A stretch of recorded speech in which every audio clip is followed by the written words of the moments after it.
A mochi moment from Sadie, who writes, I'm not crying, you're crying. This is what I said during my first appointment with my physician at Mochi, because I didn't have to convince him I needed a GLP-1. He understood, and I felt supported, not judged. I came for the weight loss and stayed for the empathy. Thanks, Sadie. I'm Myra Ahmed, founder of Mochi Health. To find your Mochi moment, visit joinmochi.com. Sadie is a Mochi member compensated for her story. I'm no tech genius, but I knew if I wanted my business to crush it, I needed a website now. Thankfully, Bluehost made it easy. I customized, optimized, and monetized everything exactly how I wanted with AI. In minutes, my site was up. I couldn't believe it. The search engine tools even helped me get more site visitors. Whatever your passion project is, you can set it up with Bluehost. With their 30-day money-back guarantee, what do you got to lose? Head to Bluehost.com. That's BLUEHOST.com to start now. Listen up, Wine Coven. In case you missed it, the gals, that's me and Lucy, are going to Mexico City. We're going in January of 2026, and we really want you to come along, okay? It's going to be super fun. This is going to be a whirlwind trip of food and culture. We will see the work of legendary artists like Frida Kahlo and Diego Rivera. We're going to do some mezcal mixology. We're going to stroll through beautiful historic neighborhoods. We'll be enjoying tacos and tequila like a local. And whether you've visited before or it's your first time, it is my first time. I'm very excited. This itinerary is designed to maximize the memories in just 4 colorful, exciting, enriching days with us gals. We really, really love these trips. They are really incredible. Yeah, they're frankly incredibly life-changing. But honestly, you don't have to just take it from us. We wanted to share some feedback that we got from a recent traveler who joined us in Greece. This is a beautiful review.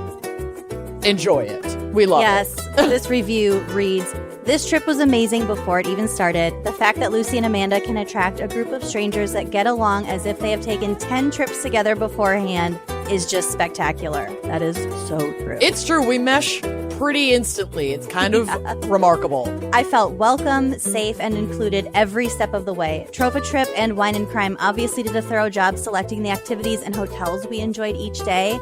I don't think it would have been hard to have a great time in Greece, but the selection was top-notch. Mm-hmm. Lucy and Amanda did a wonderful job hosting without it feeling forced. They genuinely wanted to be there and wanted to hang out and get to know us all. We super do. We do. Love it.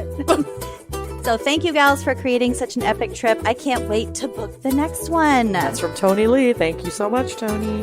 Yeah, hopefully we'll see you in Mexico City, Tony. Mm-hmm. So whether you are traveling solo or with your bestie, your husband, you're gonna make some new amazing friends, and we can't wait to be 2 of them.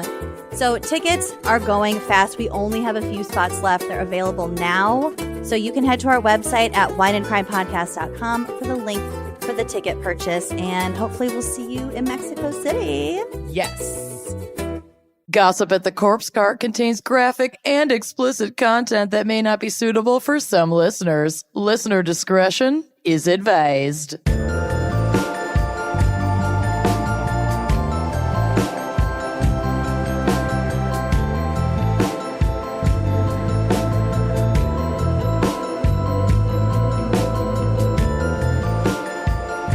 And welcome back to Gossip at the Corpse Cart, where I forget what the fuck we're recording. Where are we? What is this? When am I? It's Gossip at the Corpse Cart. You already know what it is. I'm Lucy. You already knew that too. And I'm Amanda. And yeah, this is our, you send us a bunch of wild shit all the time. We don't know where to put it. So we made another show for you thirsty bitches. And that's what this show is. Quench your thirst. Quench it. Also, I found some really cute things on Instagram this month, so we'll be sharing that. And the thing that I'll be sharing later has to do with our very special guest for today.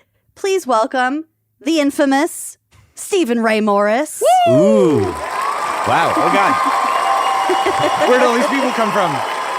You are in front of a live audience. You just can't see them. They live here. We don't let them leave. Welcome, Stephen. Well, welcome back, Stephen. Welcome back. They all just shuffle back into the basement, you know? Yes, Ew. and I'm already in the basement, so... They crawl back into Tressa's eye socket. Oh, God. Like little prawns. If you're up to date on this season of the acclaimed podcast Passages. Maybe they are tiny puppets or living in the vaults below the puppet theater. Maybe they are. So many options. 10 people got really excited about me plugging that. You're welcome to those 10 people. We've already seen a cat check. Already seen one cat tail. One cat, yep. Steven and Lucy witnessed Beans rabbit kicking me in the face earlier when I was trying to show her.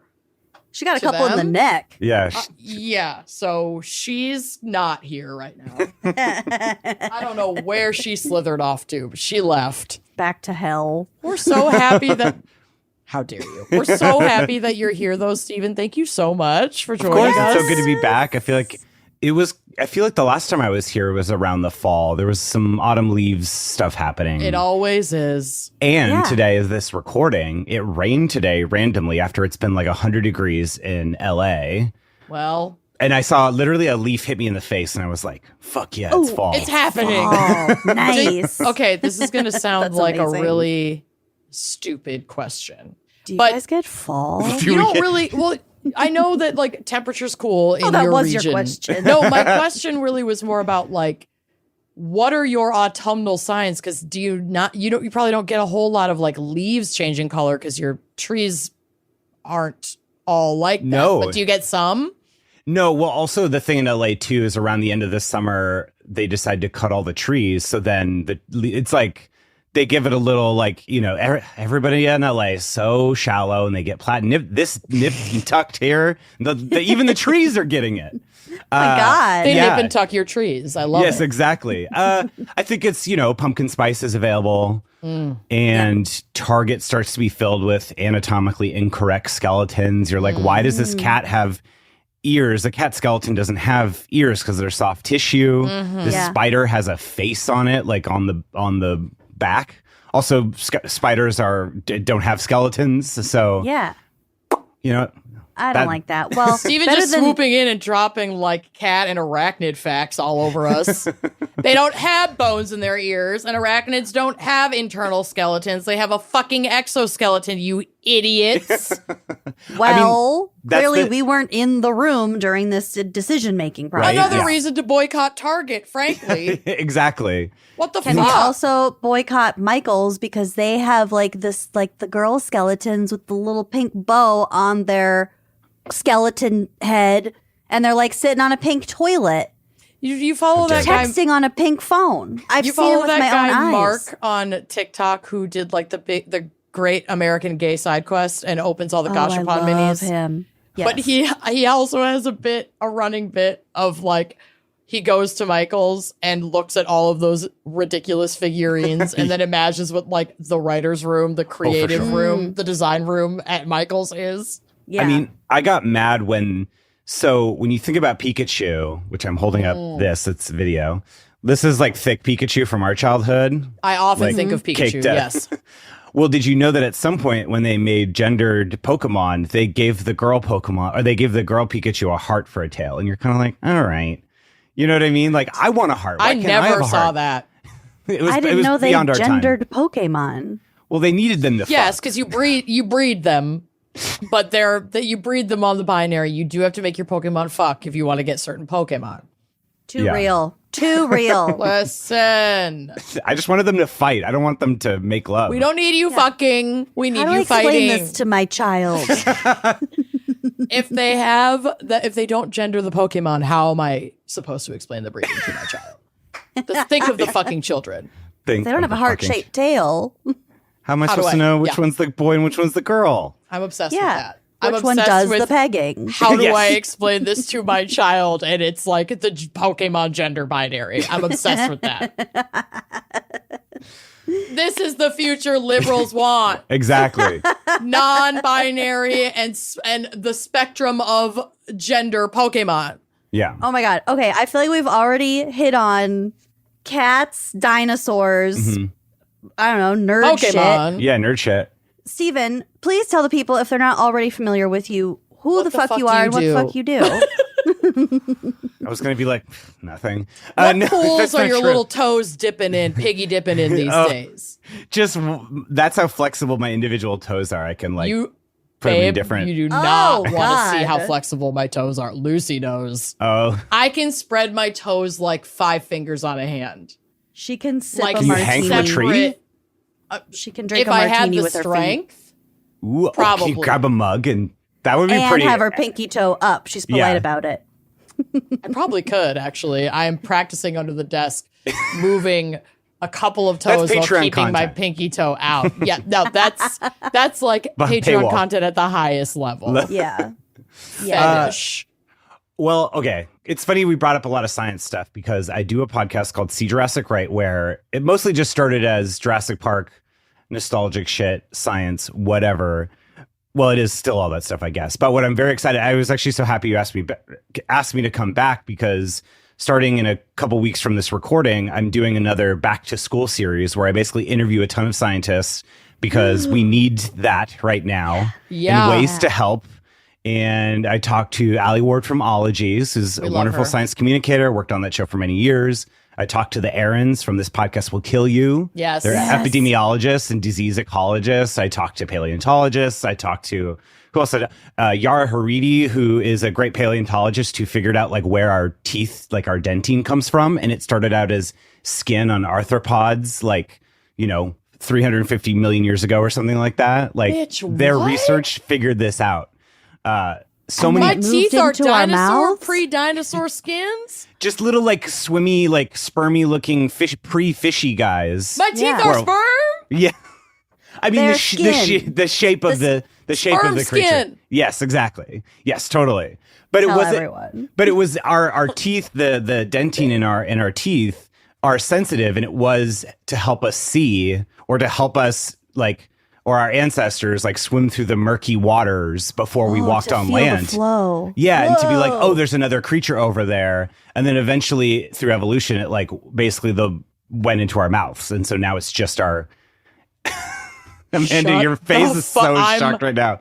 I will I'm- send you the research paper. It's awesome. It's really I'm cool. a mess over this. This is incredible. Science is so fucking cool. Yeah, no, it's truly awesome. I talked If to I had this. some like adorable dinosaur nerd to teach me about the sperm in my teeth, I would have passed biology. I'll just No, you're say right. that. That's a big Yeah. part of it too, is just sort of the ways that we're taught science in school. And I think a lot of these great folks just are like, no, actually, here's a better way that we're doing it now. And again, how we can help, and at least in this country, deal I'm with stuff. obsessed. I think that kind of like interesting and relatable application, instead of just like throwing out equations and numbers and like, Yes. this is how it works, memorize it.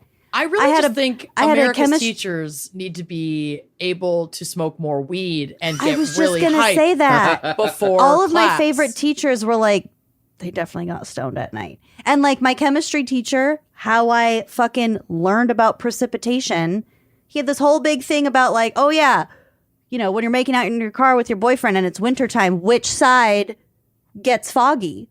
It's the warm Useful side. facts, The useful It's the inside. hot facts. side. And it's because of the transfer of the blah, blah, blah, blah, blah. And I'm like, oh my God, it makes so much sense. We need cooler teachers. Jack and Rose. Everybody who I talk to does some form of science communication as well as doing science themselves. Really fascinating.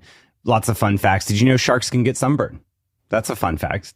Kind of. How did they even figure that out? Because when they would put tags on sharks and they would pull them off to like freshen them up, they would have my like God. a little watch tan kind Put of a thing. little Playboy I was bunny just on gonna them. say we need to petition to change the shark tags to the little Tanny Booth Playboy bunnies. Are Sharks you are fucking sexy. kidding me? We Sharks have are sexy. we have one of the most amazing opportunities of all time right now. Right now. The future is now. Wait, do you think we could tan them to have a trans stamp of like dolphins or orcas on the shark? Yes. Oh, sorry. I just slammed my desk so hard that I started playing the cheering sound in Riverside again. Why wouldn't you cheer? Apologies. Why Keep wouldn't it you in. cheer? Keep it in, John. Keep it in. I was like, what is that sound? Is Steven's audio being fucked? No, it was Yeah. me slamming my desk. It's like those ladies on the mud flaps on like semi trucks, but they're like dolphins somehow. Yes. Yeah, why Yes, ma'am. that truck driver just had a lot of flair. You know? Yeah. Oh my God. Yeah. Well, I love everything about seeing Jurassic Right. Not only like the enthusiasm about obviously the franchise, Yeah. but the science. Yeah, it's really been a passion of mine and since bringing the show back over the last couple of years and trying to, I don't know. It's whatever we can do. Whatever we can do, right? I have a question to ask you. Yes. Recently, I viewed whichever Jurassic World has the dinosaurs at auction in the billionaire mansion, and then they break into the mansion. That movie, I got super high and explained it to a lovely friend, my friend Katie. Hi, Katie, who was a house guest of mine this past summer.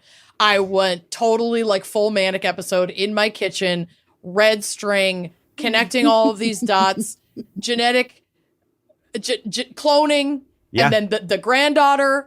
The granddaughter's not really a granddaughter. The granddaughter is a clone, of the gone too soon daughter of the farmer from Babe, who is the billionaire patriarch of this family, who's like shit-stained son. They packed so much into that movie. And there was a volcano. I mean, that's the first 10 minutes is a volcano. Yeah. Where they're escaping the dinosaur island. And that's how the dinosaurs become more ingratiated into, the rest of society where people live. Yeah. But sounds great. Can't say I watched it. My question is, and there isn't really a correct answer because I don't think art is subjective. But I have an answer personally. Was that movie good? And are Chris Pratt and Bryce Dallas Howard good actors? And I will let you answer, and then I will answer.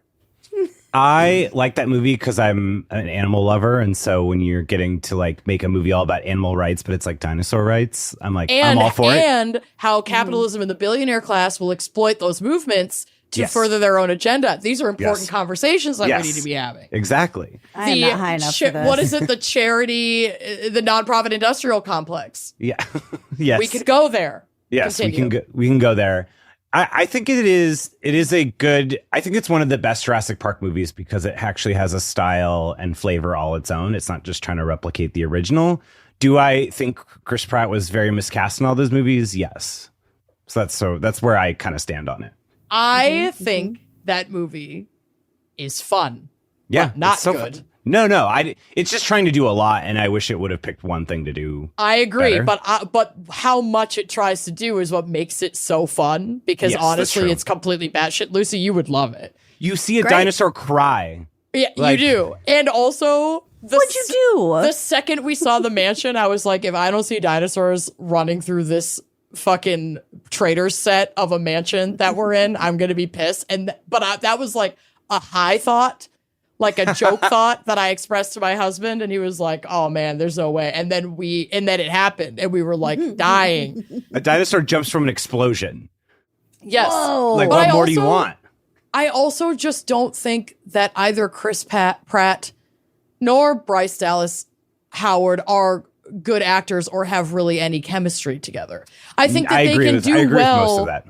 They can do well in the right space with a lot of, with great writing, but they're not getting the support they need. And part of this is me still being angry that Bryce Dallas Howard took over the role of Victoria in the Twilight series I much preferred the original actress who played Victoria, who I'm part of the problem, so I can't remember her name right now. But I'm glad we had this conversation. Methamphetamine today? No. Okay. But if you get me talking about Twilight in any way, let's take this opportunity to not do that and to move on, actually. Great. To the content of this show. Okay. Stephen, thank you for joining us. We're going to start out with some funny headlines from Amanda. Very excited. What did hundreds of people send you the same article of this month? I have a smattering for you this month, many of which I remember from when I compiled these a while back, but some I barely remember, so this should be fun for all of us. First, I very much remember this. I want to give, I guess you could call it an update or just a new piece of news regarding one of my favorite headlines, of course, the Delco Pooper. Yes. Stephen, do you know who the Delco Pooper is? I was trying to remember where Delco is. I believe it was Pennsylvania. Yes. And I she It was do. like suburbia. in a traffic altercation, Yes. got on her haunches on the hood of somebody's minivan and shit sprayed all over the car. Lord. She caught charges for it. Understandably so. But I forget, do we side with her? Are we like Viva la Revolucion? Like, are we pro pooping on people's cars if they're shitty? I mean, I feel like that's a side that I don't think needs to be taken. Sure. Yeah. I admire her resilience, her flexibility, her capacity to poop in such a public place. Yeah. No fear. And I also think she may That's- not Mind over matter. be well. And Mind over fecal matter. rather than villainizing her, maybe we offer our help. But she's no longer at large in that capacity, but may have been an inspiration to others just trying to thrive and live their poopy lives. So, from phillymag.com, the headline reads, "Believe it or not, we have another Delco pooper." Oh, a copycat. There's a copycat at They always large. come. They always come. Accused Delco pooper number 2, pun intended, Brian Taylor. Over the weekend, this is from the City Life section of Philly Mag, so this is not like written in a journalistic style. It is written as like an opinion piece. So I just want to make that clear before anybody comes for me about the source.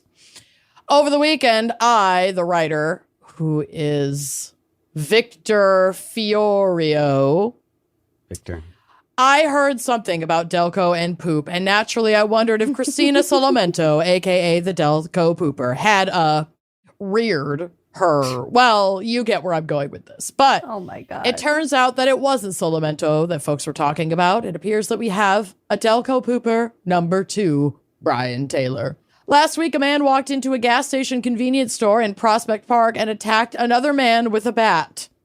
Oh. Yikes, hard left. From what Yeah. investigators say, the two men did not know each other. According to Prospect Park police, Dave Madonna, wow, what a name, it was a case of mistaken identity. Quote, "It appears something happened earlier and he showed up to exact revenge," says Madonna, "but he literally picked the wrong person." Madonna says that the bat-wielding man drove to the gas station, so police were able to obtain his license plate number through surveillance images that led them to the home of Taylor, whom police identified as the man in the video. Police say they found the bat at his house. Hopefully we'll get to the poop soon. Prosecutors charged Taylor with aggravated assault, terroristic threats, recklessly endangering another person, public drunkenness, and disorderly conduct. All very understandable given the content of the video. But I couldn't help but notice this charge. Institutional vandalism. What on earth is that about? Prosecutors say that Taylor pooped in the holding cell shortly after his arrest, so they tacked on the vandalism charge. That'll do it. Those- You shouldn't do that. Let's not smear our poop anywhere if we can avoid it. That would be ideal. Someone has to clean that up, and it's never the pooper. It's never the pooper somehow. Actually, that's my question, because I feel like individual prison cells have toilets. So I guess the big drunk tank doesn't have like one in the corner. I mean, it feels Well, like you'd be a was it little a vulnerable, you know? It's a protest smear. Yeah. I think Yeah. there's a possibility that regardless of where this individual extracted the feces from themselves, it could have been held in hand and smeared regardless. Sure. But maybe we'll find out more. Yeah. Those of you who pay close attention to the news might realize that Delco pooper number 1 allegedly committed her brazen act in Prospect Park as well, which makes me wonder, is something happening in Prospect Park? Is there something in the water, keeping in mind that Prospect Park is a tiny borough with a population of only 6,374? Quote, "Prospect Park is a safe community," Chief Madonna told Philly Mag. "When you compare our crime numbers against the communities, both locally and nationally, that is easily seen. Like any community, we are not without our issues. Things happen. Crime happens. We are fortunate. Shit happens. Shit literally happens. We are fortunate that it doesn't happen on a regular or semi-regular basis here. 1 million plus vehicles pass through 420 and Chester Pike every month, so it would make sense that we have some that we have some transient crime. Also, we have had a cluster of events recently that may lead people to believe that the sky is falling, but that's simply not the case. It's a wonderful community, end quote. Yikes. All right. The chief does protest too much. Taylor is scheduled for a preliminary hearing on July 21st. I don't know how that went. Don't ask me. Meanwhile, Solamento awaits trial. They say bad things happen in threes. Hopefully Prospect Park can prove that saying false. Anyway, we got another pooper in Delco. Something is rotten in Delco. And it is the poop. I know they really need to be having more yogurt, really work, some fiber, work on the solid bowel movements. I mean, well, we don't know the consistency. Well, have you watched the video of we know from Salamanca, Hector Salamanca. Yeah, we know she wasn't well. Her consistency was in the Amanda category, loose and wild. Mm-hmm. Unpredictable. I'm not sure. That's on your tombstone, loose and wild. Loose and wild, but I'm not sure what this guy, Delco Pooper Bad Attack Man, what the consistency was. Okay. I mean, do you think it was out of maybe fear or embarrassment? Kind of like when one of our pets. A smear feels intentional. A smear feels like a message. But I guess I would feel embarrassed if I beat the shit out of somebody that I didn't mean to. So then you're like, oh no, I feel bad. And then you're like, you know what? I'm angry. I don't know what I'm doing. I'm like a cat. I'm going to shit in my hand and rub it all over the walls. Yeah, because I'm just like, I don't know how to express my feelings. Men, they don't know how to express themselves. Like, that is a very man thing. It's a very ape-like thing to do, really. Stephen, I really appreciate your capacity for empathy. I want to start by saying that. My compassion. Yes, your compassion is beautiful. However, men should hold themselves and others accountable for their shit smearing. You know what? That's true. Higher standards. It's giving a little bit part of the problem right now. Sure. You're asking a lot of questions. Whether they are the right questions remains to be seen. No, that's true. That's very true. But set your news alert for the Delco Pooper. Maybe you'll get everything that you desire out of that. Yeah. In the meantime, an explanation. Stop smearing your shits all over the walls. Well, how is this going to escalate? We have on the car, in the cell, what's the return of the king from a plane? Delco? In the bed of the police chief. No. Like that a dead horse head. Just waking up to logs, severed logs. My God. Like on your knees. They're driven so mad with shame that they quit their job, and then the pole force gets defunded. I was going to say, what if kids start doing it because they're copying that and it's becoming like a cool thing? Like Gen Alpha is like, we poop on stuff. I love that. Totally. I love that. But only poop on cop stuff, okay? Yeah. Leave everybody else alone. Poop on fascist stuff. Other stuff is off limits. We have rules. This machine We're poops on fascists. Yes, this machine poops on fascists. Yeah. Okay, we're going to go in a totally different direction, but it does kind of connect to the children. Oh, no. But this is wholesome content.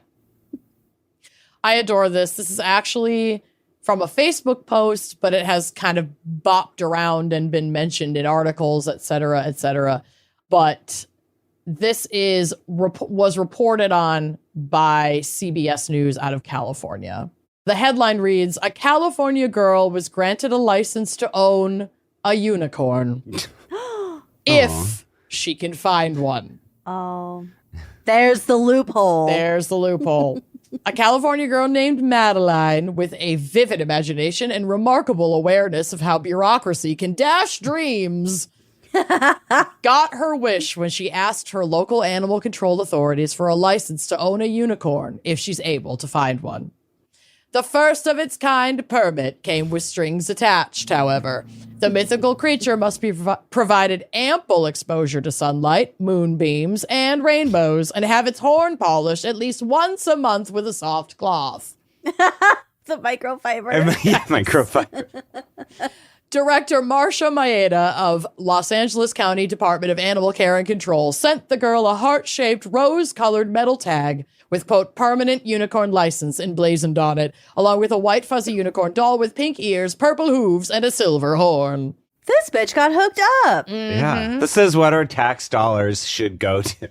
Yeah, Yes, exactly. and there is a picture of her letter on the drive that is so cute. adorable. It reads, Dear LA County, I would like your approval if I can have a unicorn in my backyard. If I can find one, please send me a letter in response. Madeline. Oh my God, her penmanship is beautiful. It's quite good. So they did respond and provide her with the license, and I will read it to you now.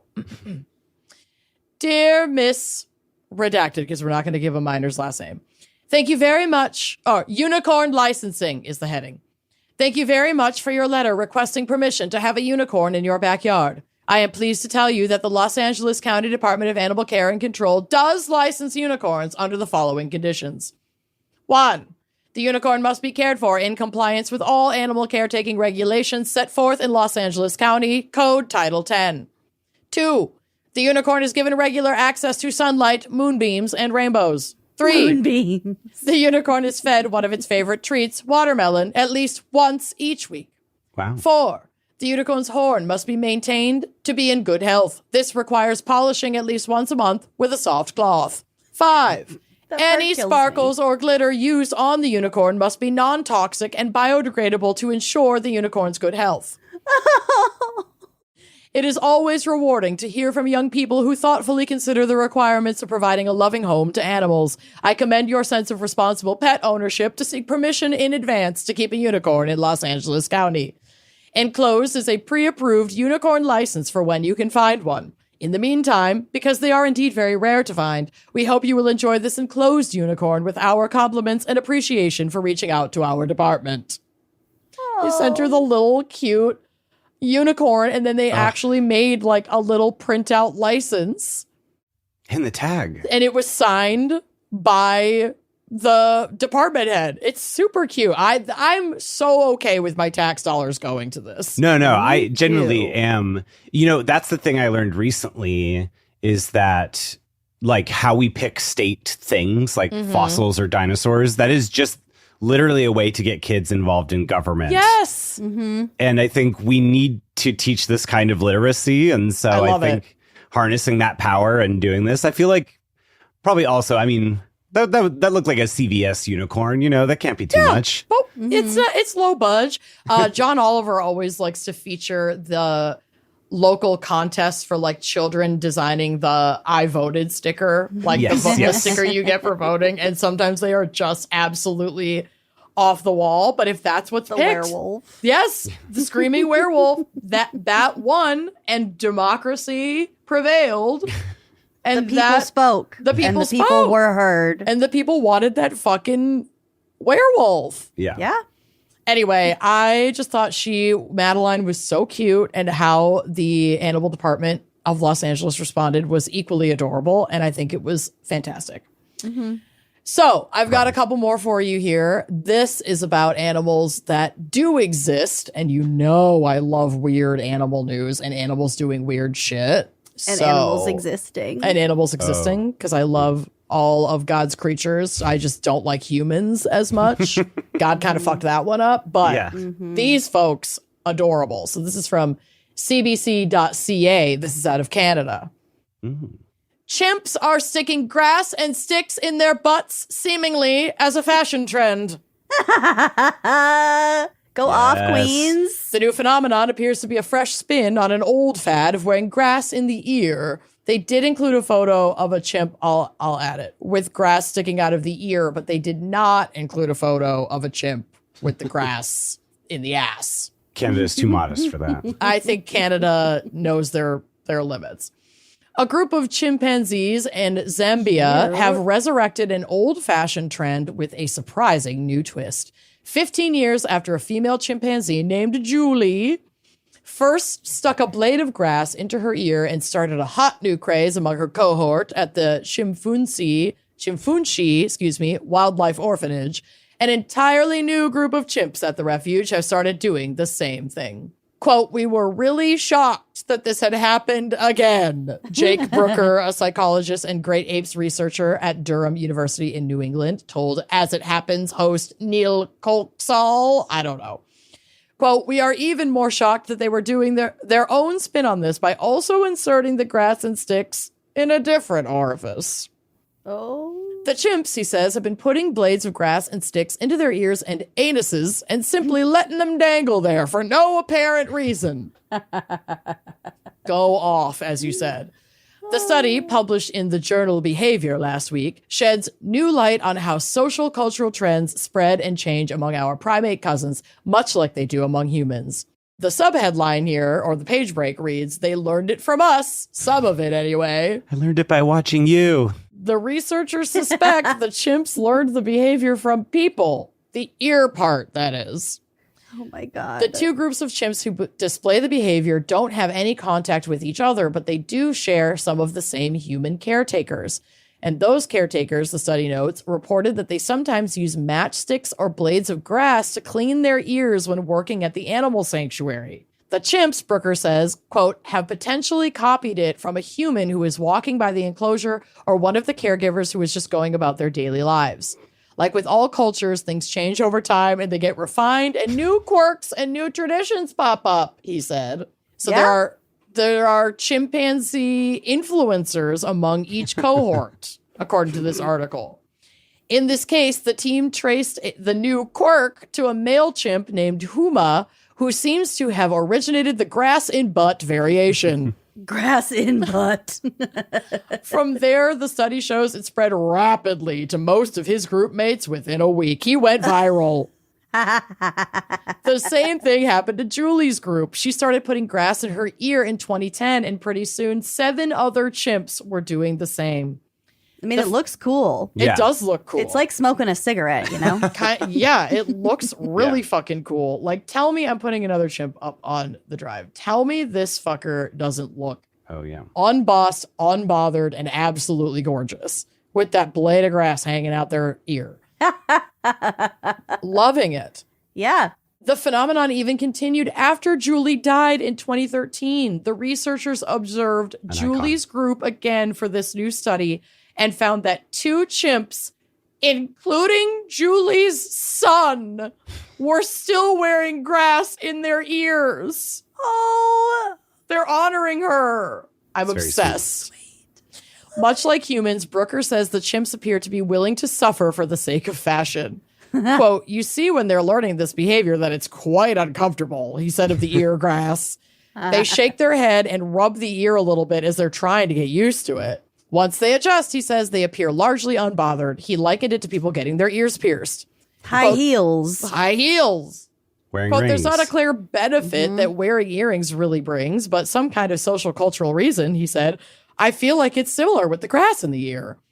It's an apt comparison, says Julie Teakrube, a primatologist at the University of Toronto who was not involved in the study. Quote, it just looks like an earring, you know, like a fashionable way to present yourself. She said, and they spend a lot of time looking at each other's butts. So this is how they're maybe trying to account for Huma's grass in butt variation. Okay. T-Crobe says it's possible they're doing it to make themselves more attractive to potential mates. Females in particular, she noted, display a swelling on their rear ends to indicate when they're receptive to a little hanky-panky. Oh, Jesus Christ. Quote, they spend a lot of time looking at each other's butts, she said, so it's kind of not surprising that maybe they were innovating this way to sort of decorate their butts. It's like getting a piercing. It's like those little cat butthole gems. Yes. Oh, or a dear plug. God. Or a plug. Yeah. I was just going to say. It's just a butt plug. Cultural differences are common among primates and other animals too, but they often boil down to different methods of accessing food and other resources. Because the chimpanzee chimps have human caretakers who feed them, T-Crobe says they may have more free time to develop purely social trends. Quote, we think of like silly little pointless cultural ideas that spread amongst people. Learning that animals have these same kind of pointless little behaviors that become fads and become viral, I think it really shows how closely related we are to them and how much kinship we actually share. Very true. That's so Little sweet. judgy. Yeah. A little that's fair. judgy, though. Pointless. How Pointless. Yeah. The culture would only be pointless to someone who only stares at animals all fucking day. Well, Steven's got a toothbrush in his ear. dare you? Oh, yeah. Well, no, it's a mustache brush. Oh, well, that's totally different. Don't be ridiculous or dismissive. So yeah, This is my culture. this is their culture. That's his flair. That's how he gets people to look at his butthole. I get it. I get Next it. thing you know, he'll be shoving grass up there. Yeah. Well, I think that's sweet. It is sweet. All right, I've got two more for you. This first one, all I got to say is, I hope no one ever finds him. Oh, no. It's from CBS News. Photos show full-blown McNapping of Ronald McDonald figure at Northeastern Pennsylvania restaurant. Pennsylvania is really working overtime these days. They're trying to be Florida. Yeah. Also, if you Come look for at the king. photo of Ron being taken out, and he's just like knees up being held against the crotch of this bucket-hatted boy while the tree in the corner with the face on it stares into the Ew. abyss. Big It's such a macabre tableau. Oh my God. He doesn't have eyes to wide carry shut. him like that. Yeah, Ron looks like he's being dicked down while this tree fully just watches with its Laughs mouth at it. open, agape. Again, behind the paywall. It's sick. I didn't know sick. trees had lips. Yeah, yuck. It's not good. It's really gross. Police in northeastern, sorry. Wait. I have to call attention What? to this man is wearing trout slides. Ah, he is. Doesn't Corey Wait, have what? those? Yes. Look What at are his those? shoes, Steven. They're fish. Oh, my God. They look like the Billy Mouth Bass. Yeah, but it's a shoe. It's a sandal. Oh, they're so good. I mean, look, This Crocs had their outfit. time, you know? He came ready for business. He really did. 2 fins down. 10 10 fins down. 4 gills down. Tuna toes. Holy shit. I was so busy looking at how he was absolutely railing Ron to even notice the shoes. I stopped He's at the blowing bucket out hat. Ron's back. Yeah. Ron's getting filled to the gills right now. To the God McRibs. bless him. Let him fucking sick. Horrifying. Police in northeastern Pennsylvania are searching for thieves who were allegedly caught on security camera footage stealing a Ronald McDonald figure from a McDonald's location in Nescahoning, Pennsylvania. The Nescahoning Police Department took to social media on Monday to alert residents to the alleged theft. It's about 87 miles from Philadelphia for anyone who cares. Quote, yesterday, a few unidentified suspects waltzed into McDonald's and walked out with Ronald McDonald himself, the department wrote. We're not clowning around. This was a full-blown McNapping. Oh my God. We collected footprint evidence that indicates two big mouth Billy Bass are fish still at large. 2 fish made off with Ronald. A group of at least 4 individuals was seen on camera, and I'm going to tell you right now, if this was not like our crew at the Excelsior McDonald's, I don't even know who this was. Like, Yeah, this they look looks like a fun all bunch. of our friends that we hung out with in high school. Hardcore. Fanny Always pack, be cropping. I'm obsessed dyed with hair. them. I love them. I love them. That's such a crop. You can see her bra. Yeah. Let it out. I love it. Dump them out. Police continue Dump to 'em out. dump them out. Police continue to lean into the unusual nature of the crime, writing to the suspects involved that the incident is considered a McFelony. Stop trying to get us to like you, police department. We don't like you. They're the funny ones, not you. McDefund you. Defund the police. Ronald was last seen smiling as usual, unaware of the betrayal. Witnesses say he didn't even put up a fight. Police shared more footage that showed what appeared to be a black SUV that the suspects used to get away. Residents in and around Nescahoning are asked to call the police department at number I'm not going to provide because I don't want these kids to get caught if the figure is found. Never return him. He is a legend. Pass Let them around him live. for generations and in 100 years. you know. Yes, like stolen art. I want that to be found just like in somebody's house, like you said, 100 years from now at grandma's cabin. It'll be pillaged and stolen during warfare for centuries, back and forth to different nation states. Correct. And then one day it'll be returned to its true home of Pennsylvania. Indeed. And its return will be glorious. Yes. And assuming cryogenic technology has gotten to the point that I hope it does, I will be revived to witness it. The ceremony it being paraded through the streets. Our hero has returned. Our boys have returned home. The prodigal son has returned. All right, I've got one more for you. This is coming from somebody who has destroyed a couple of cheap blow-up dolls in my day, so I thought it would be apropos to leave you with this. From kmph.com. I don't know. Fresno, California. Here we go.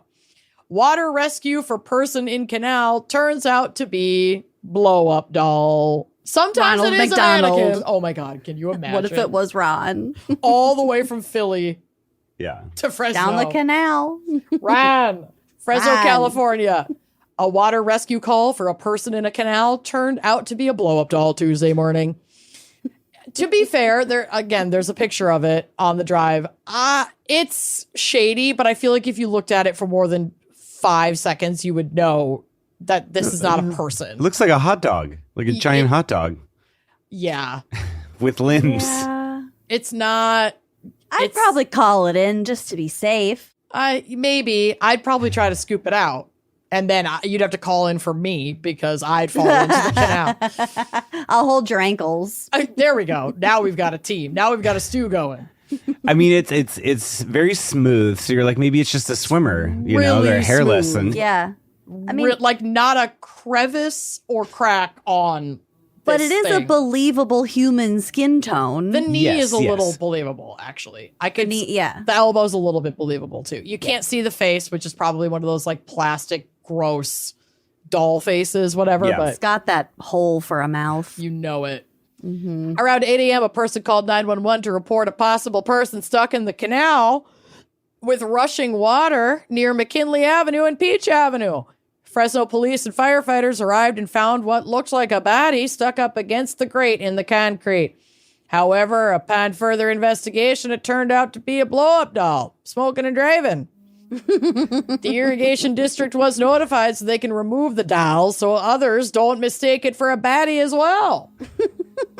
I just thought that picture was so gross and funny of this doll like Really gross. gripping the conch. It's nasty. I fucking hate it. yeah. I mean, if it's 8 a.m., it's like, oh no, somebody got drunk and fell in the Not river again. again. Yeah, haven't even had my coffee. I'm not gonna look that hard at this naked body. They're freaking Call it in. big old nude butts hanging out. Gotta Anyway. fish another one out. Get the net. Get the net. All right, those are my headlines. What a ride. Oh my Good God. job. God That's- bless them. And if those were you a have a lot. headline to send my way, please head to winingcrimepodcast.com. Go to our contact us. We've got a really fun, user-friendly little drop-down menu, and you can select funny headlines so they go to my folder and Lucy doesn't get an accidental peek. No. No. That would ruin the fun. It sure would. All right, we're going to take a quick break to hear a word from our sponsors, unless, of course, you are a member of Wine and Crime Uncorked, where you're just going to hear some sort of whooshing sound and no ads, and we're going to be right back with you. And if you're not an Uncorked member, use this ad break to go join. What the fuck are you doing? Come on. A mochi moment from Mark, who writes, I just want to thank you for making GLP-1s affordable. What would have been over $1,000 a month is just $99 a month with Mochi. Money shouldn't be a barrier to healthy weight. 3 months in, and I have smaller jeans and a bigger wallet. You're the best. Thanks, Mark. I'm Myra Ahmed, founder of Mochi Health. To find your Mochi moment, visit joinmochi.com. Mark is a Mochi member compensated for his story. If your cat could talk, they'd probably tell you they want a litter upgrade. They're over it. They want something fancy, like they deserve. If you're not buying single-ply toilet paper for yourself, why are you giving your cat outdated cat litter? That's a really good point, actually. Make their bathroom experience better for both of you with Pretty Litter. It's soft on their paws, it stays fresher longer, and it's so easy to maintain. It's not just a pretty litter. Pretty Litter is nice on the eyes, but it's so much more than that. It really is. It's science-y. Pretty Litter helps monitor your cat's health, testing acidity and alkalinity levels and the visible presence of blood in your cat's urine. You wouldn't get any of that information with like a traditional, like the clay litter, which also, by the way, I would always find stuck between my cat's paws. Oh, it's so gross. It's so gross. Pretty Litter has changed the game. Pretty Litter ships free straight to your door, so you don't have to lug like heavy bags or like those plastic like bins. The handles always break. I end up like crying half the time. And no last-minute pet store runs to get said litter and haul it up 7 stories to your apartment. Ugh. Pretty Litter's crystals are safe for cats and people alike. Their advanced odor control means that your home is going to smell like your home and not your cat's litter box. Always a pro. The ultra-absorbent formula uses less material than that clay litter, reducing waste and saving money. So this is ideal for apartments, or if you have like a busy lifestyle, if you're not going to be able to scoop it, twice a day like they recommend. Or for multi-cat households, because it just maintains a very low to no odor presence. My litter boxes are in our laundry room. I used to hate doing laundry because I used to hate confronting the litter box. For real. And like I said, Pretty Litter has totally changed the game in our household. And right now, save 20% on your first order and get a free cat toy at prettylitter.com/gals. That's prettylitter.com/gals to save 20% on your first order and get a free cat toy. prettylitter.com/gals. Pretty Litter cannot detect every feline health issue or prevent or diagnose diseases. A diagnosis can only come from a licensed veterinarian. Terms and conditions apply. See site for details. A good book is great, but I have people in my life who are constantly reading. Like, they cannot get enough. And I know if they're listening, they know that I know that I'm talking about them. And so I'm going to speak to them directly right now. What if you had an endless library of delicious romance at your fingertips? Well, you don't have to think what if, because with Galatea, you don't just read. You get swept away at every stolen glance, at every heart-pounding touch you can't stop thinking about. Whatever kind of love story you crave, you'll find it on Galatea, and there's always something new to discover each week. They have so much content. Even your reader friends, who are never without a book, will always be satisfied. It's like Belle in her library, Yes. but it's all, romance. Yes! It's perfect. Galatea is a reading app where anyone craving a little me time can dive into a library of romance stories that leave you feeling recharged and fulfilled. I will say, we just got back from Ireland. The accents Oh, come on. Now I can really place it. had me craving some accents in my romance novels. Swooning. There are Vikings. Exactly. There are over 1,000 bestsellers to choose from shifter romance to bad boy billionaires, forbidden love, slow burn fantasy, teen drama, the Irish castles, the Vikings, and much, much more. Galatea is home to original series and standalone stories with an exclusive catalog of best-selling authors, with new chapters and series dropping every single week. There's always something new to explore. Over 30 million people have fallen in love with reading on Galatea. Join now to indulge in stories that make you feel like yourself again. Right now, Galatea is offering our listeners an extra 25% off on top of an already irresistibly affordable subscription when you go to galatea.com/gals. That's GALATEA.com/gals to indulge in unlimited stories for even less. Galatea.com/gals. All right, we are back, and I cannot wait to hear I'm scared. Stephen cold read some of the worst things that you, our listeners, have ever done. Our producer, Andrea, pulled these. We don't know what they say. Ooh, okay. yeah. She That's fun. tries to select confessions that will resonate with the guest reader. So she had you in mind, and sometimes she finds so out sweet. creepy shit. She could have I gone mean, deep Yeah. into your I mean, look, socials. I read and looked for minisodes on My Favorite Murder for the entire time, basically, or almost the entire time. Alejandra took over right near the end, but it truly was like one of those things where I just had to like live with all of that, all the stories, like so many good ones, so many wonderful people, but then also just some of the most like I'm given that knowledge and then I have to live with that. I have to live knowing those things. Like and there was one time, it's a heavy burden. there was one story that Alejandra and I read, and it truly was one of those things where we recorded it and then we had to live with that knowledge for like 2 months before it came out. And every day we would just text each other. It's like, oh, you know the story about where the nurse switched all the babies in the hospital? Like I don't remember what minisode number it was. It was in 2023, but it was like and actually my dad lives near where that hospital is. So I would I drove by it a few times being like, is this true? Did this woman lie on her deathbed? Like, was she just fucking with this person? Was she out of her mind near the end? That's but like, so fucking wild. Is there any way to prove it? But also it's Orange County. So would they even want to try and prove it? Is anyone left who worked there anymore? I still think about it. Yeah. This will haunt you for the rest of your life. So any effort into going into, and then again, also the effort of people going in to write all this stuff is so like, it's a big, it feels like for a lot of people writing stuff in feels like it is a part of themselves, so it's always really fun to read this stuff out loud, especially. Oh, well, that was very kind of you to say. Wait until you hear what these depraved lunatics who listen to our show. Yeah. They're our depraved lunatics. Yeah. We claim them. Sex stuff. Oh, yeah. Can't wait. I'm into one of those. You'll have to guess which one. No. Should I read the first one? Let's go. Yeah, let's do it. I like this one because it's the title of a short film I made in college. So that's very surreal. Well, that's probably why it's that title, because Andrea gives them titles. Okay, I love it. All right. Under the tree. One time while I was showering, I heard a crack in the tree outside my window. For context, there's a window in the wall of my shower. And being the true crime little weirdo that I am, I shifted a little so I could look out the window without fully turning my head, just in case there was someone out there, they wouldn't know I could see them. Smart. This is like movie logic of like when like a creature looks over you and you're like, if I just lean back far enough, they won't hear my breathing, smell me, or anything. The raptors in the kitchen in Jurassic Park. Correct. Oh, yeah. Sure as shit, there was a man-shaped shadow in my tree. No. It was dark, so I could only see his outline. As calmly as I could, I bent down and crab walked sideways out of... Okay.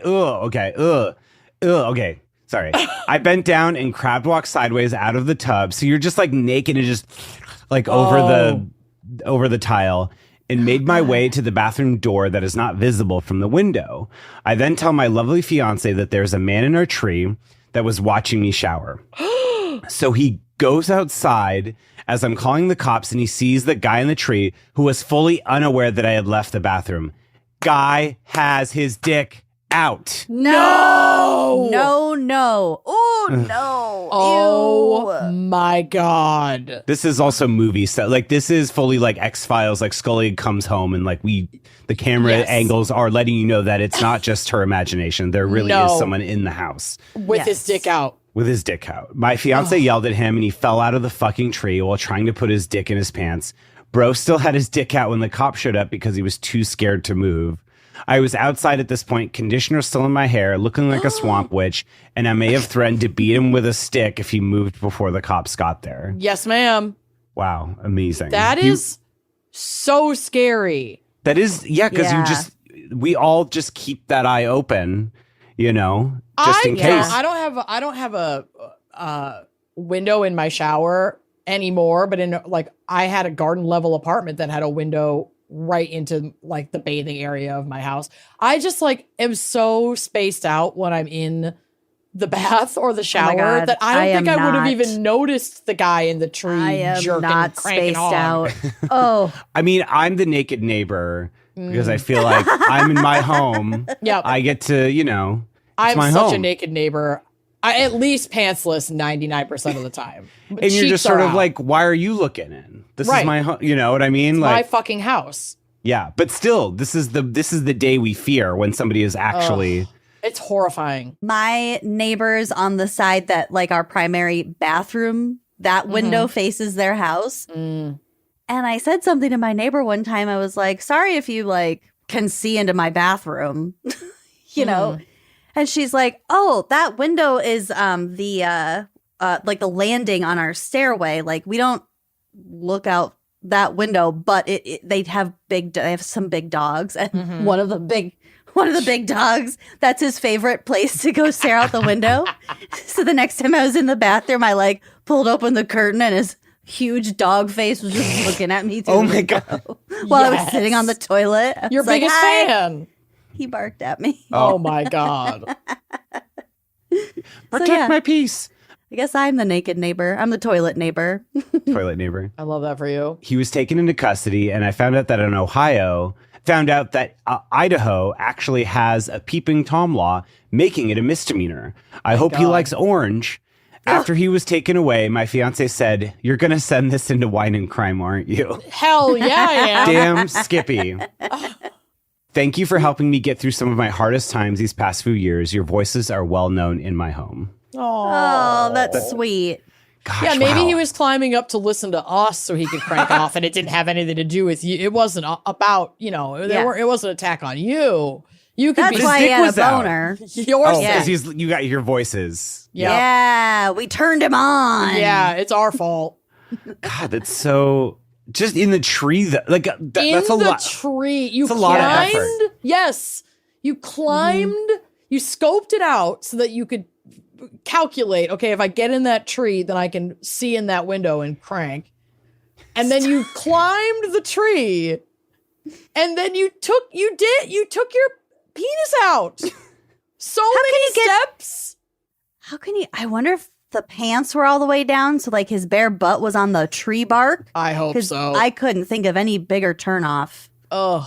I don't know. That kind of sounds freeing a little bit. Oh, my God. Naked on a tree branch? Listen, Wait, sure. maybe bark? that'd be part of Your the bare problem. butt on the bark, that'd be so sharp. If you're camping, you're all alone. I also love to be naked in the wild, but like with consent from those around me that are thank you. human.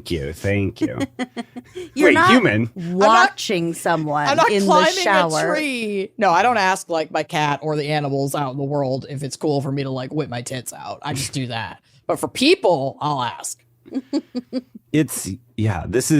That's horrifying. It's like that thing where you're like, do you go full Home Alone and like leave a couple of Lego in the Booby tree? traps everywhere. Yeah.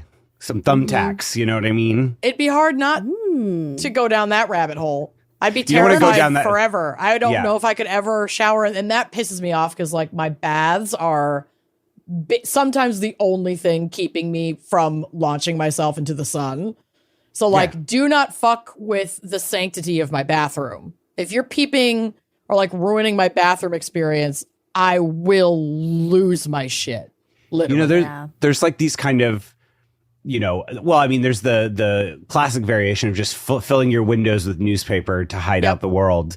But I feel like they have like reflective ones now and stuff that kind of look fun. Like you just put a mirror, so then next time he climbs in the tree, he's going to be looking you have at to himself. crank off to yourself. I just have my window has like you can't see through this, but light can get through this film on it. Yeah. So if you're only seeing my silhouette, have at it. Should we read the next one? Let's do it. All right. Protecting your peace. Ooh. We love it. I grew up in the country. I grew up in the country of West Michigan. Oh, in the country, not like West Michigan is the country, I was but in the also country. The countryside. In the countryside. Yeah. I was like, wow, we're really like, I mean, different parts of the U.S. kind of feel like different countries, It's so vast and everything. I honor your experience. Yes. West Michigan. West Michigan. The country. What part of the mitten is that? Oh, it's the western part. This part. This is the pinky The heel finger part. Yeah, that part. Yeah. Fields between houses, drive your tractor school kind of place. So when my partner and I purchased our first home together in town, where residents are drive-a-ways apart, I was deterred. It was more neighbor story. I was deterred. Well, we don't know if that peeping Tom was a neighbor. It might have just been a drifter. I hope it wasn't. I just came over to bring cookies. Oh my God. And then crank off. Your front door was locked. I tried to climb and warn you with my penis. Oh my God. I was trying to save you. I was trying to reach to with knock on my the window. penis. So when my partner and I purchased our first home together in town, where residents are driveways apart, I was determined to meet our neighbors and get a general vibe of who we were living next to. I met most of them naturally as they got their mail or were out for a walk. But the elderly couple that lived closest to us, I could not seem to catch in their yard for a good old how you doing there. I had to do the accent a little bit. I'm sorry if it was offensive. No, it was beautiful. How you doing there? We'll keep going. We'll just gloss over it. We won't. Yeah, you dub over it. We bleep it out. Yeah. Our backyards came together and my porch slightly overlooked their back porch. I took a quick mental note early on that they had litter buckets out in the garage or out in the garbage. So okay, first of all, she's looking very closely into their garbage. So I knew that they had a cat. No, but I do this too. You like want to find something in common, just again, it makes it a little easier to say hello. They're not digging through the garbage. True. They're just noticed. Well, we haven't gotten taking to the a rest of the gander. email yet. Just but notice the that's refuse. true. I thought this was my icebreaker moment. Cat person to cat person. I was out watering flowers one day and the wife came down with her veggie basket that she used to gather her daily tomatoes and cucumbers. Cute. I know, right? I waved and shouted, "Hey!" She said nothing. She didn't even look at me. So instead I gave a louder, "Do you have a cat?" Again, she kept walking. At this point, I assumed she really couldn't hear me because of her age or was actually ignoring me, which honestly, I respect that. I love your listeners. No one owes you their time or conversation. Thank you. I shrugged and went on watering my flowers. Cut to a week later. I'm out by my car and she almost comes jogging out of her house calling out to me. She said, "I want to apologize for last week. I said no worries. I assumed you couldn't hear me or maybe you didn't want to talk to me." She said, "No, I wasn't in the right headspace to talk to anyone." I said, "Oh, well, you don't have to apologize for that." She said, "You were asking about my cat." And I said, "Oh, yes, I just spotted your litter buckets. I just spotted your litter buckets by the curb." Oh, no.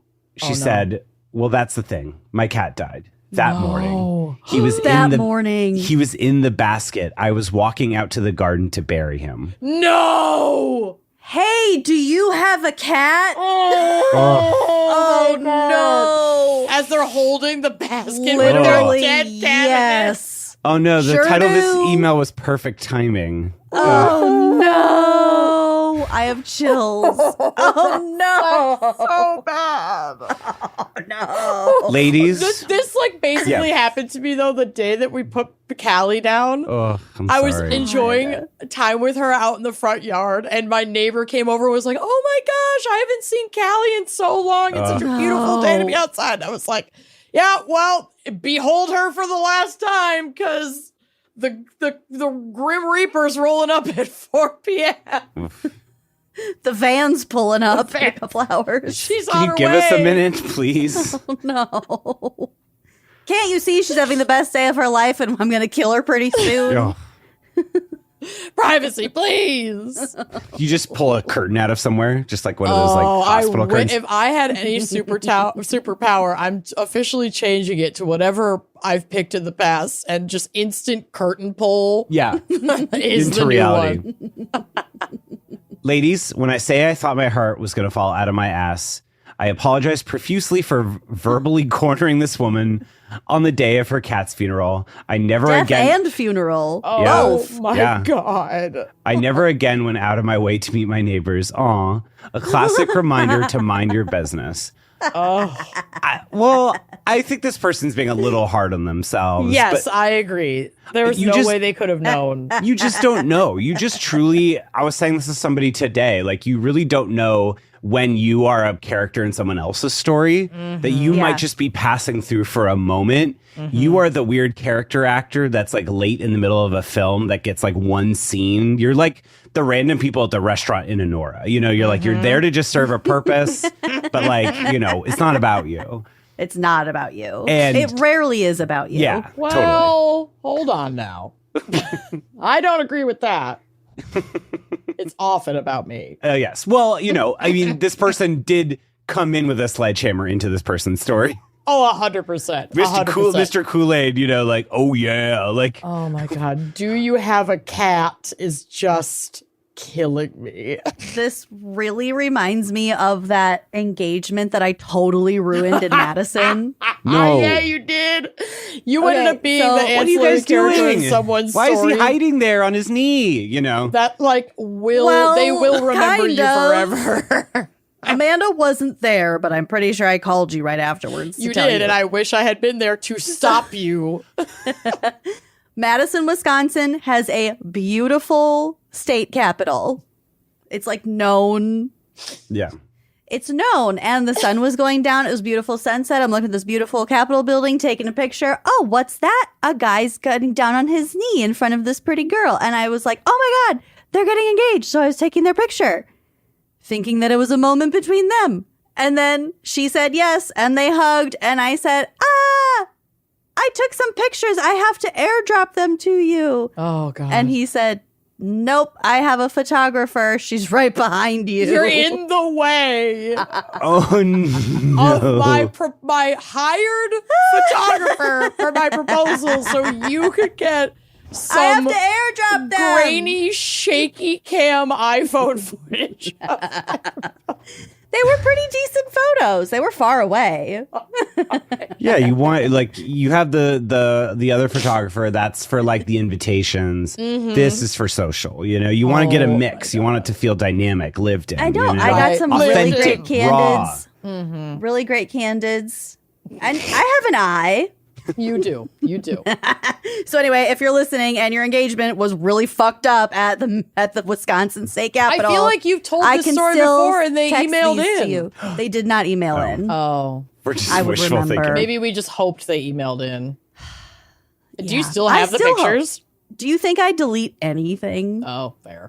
Yes, I have the pictures. Send them to us. Oh, wow. Make a group chat.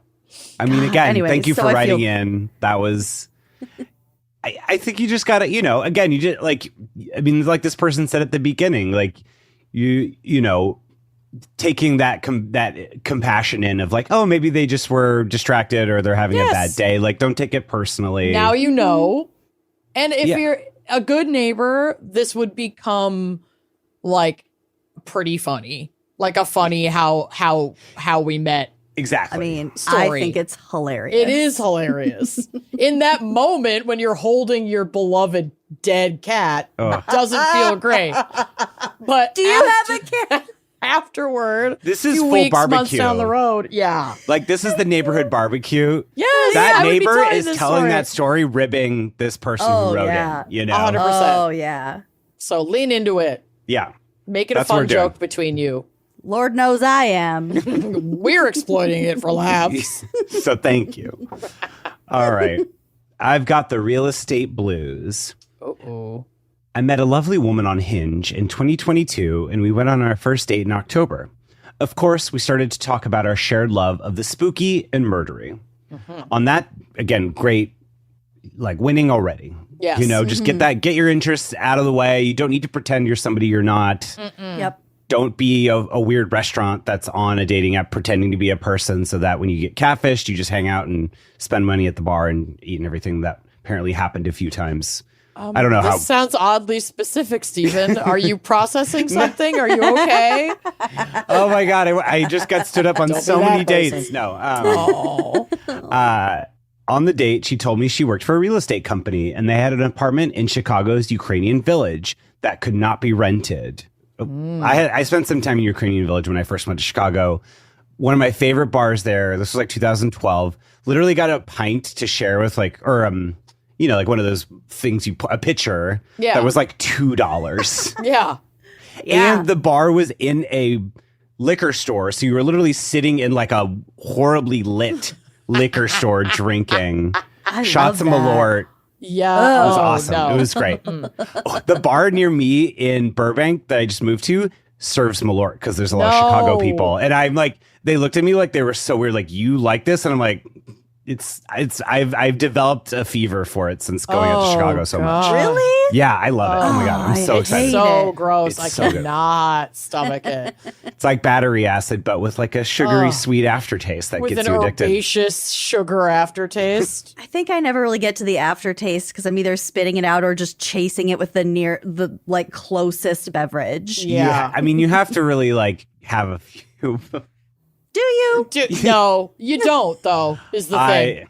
It's coming to California now, and I couldn't be more thrilled that it's Going finally to one spreading. bar in Burbank is not the same as Malort is coming to California. No, they do You sell- bite they- your they- tongue. They are starting to sell it at some specialty liquor stores here. They 'Cause are doing like weird. Jepson's, the company, is doing like weird guerrilla marketing. I've noticed it. They did send me their hard candies that they started you're making. sick. You're like a Malort influencer. This is not a sponsored post. They just I think they find it perplexing that I like it so much, and I'm Not from a California. sponsored post, and I do too. hate Malort, but if they want to pay us, I will sell it. Imagine Yeah. the candy tastes like Cracker Jacks, but with a Malort taste. Anyway. No, that's awful. Okay, thank you so much. Anyway, let's get back to the email. Again, Ukrainian village. I loved visiting there. So on the date, okay, but also I'm already a little suspicious. I'm curious to see where this goes. 2 senses. I know. On the date, she told me she worked for a real estate company. That's a little bit of a red flag. And they had an apartment in Chicago's Ukrainian village that could not be rented. Every person who looked at it said, "No, thank you. The vibes are off."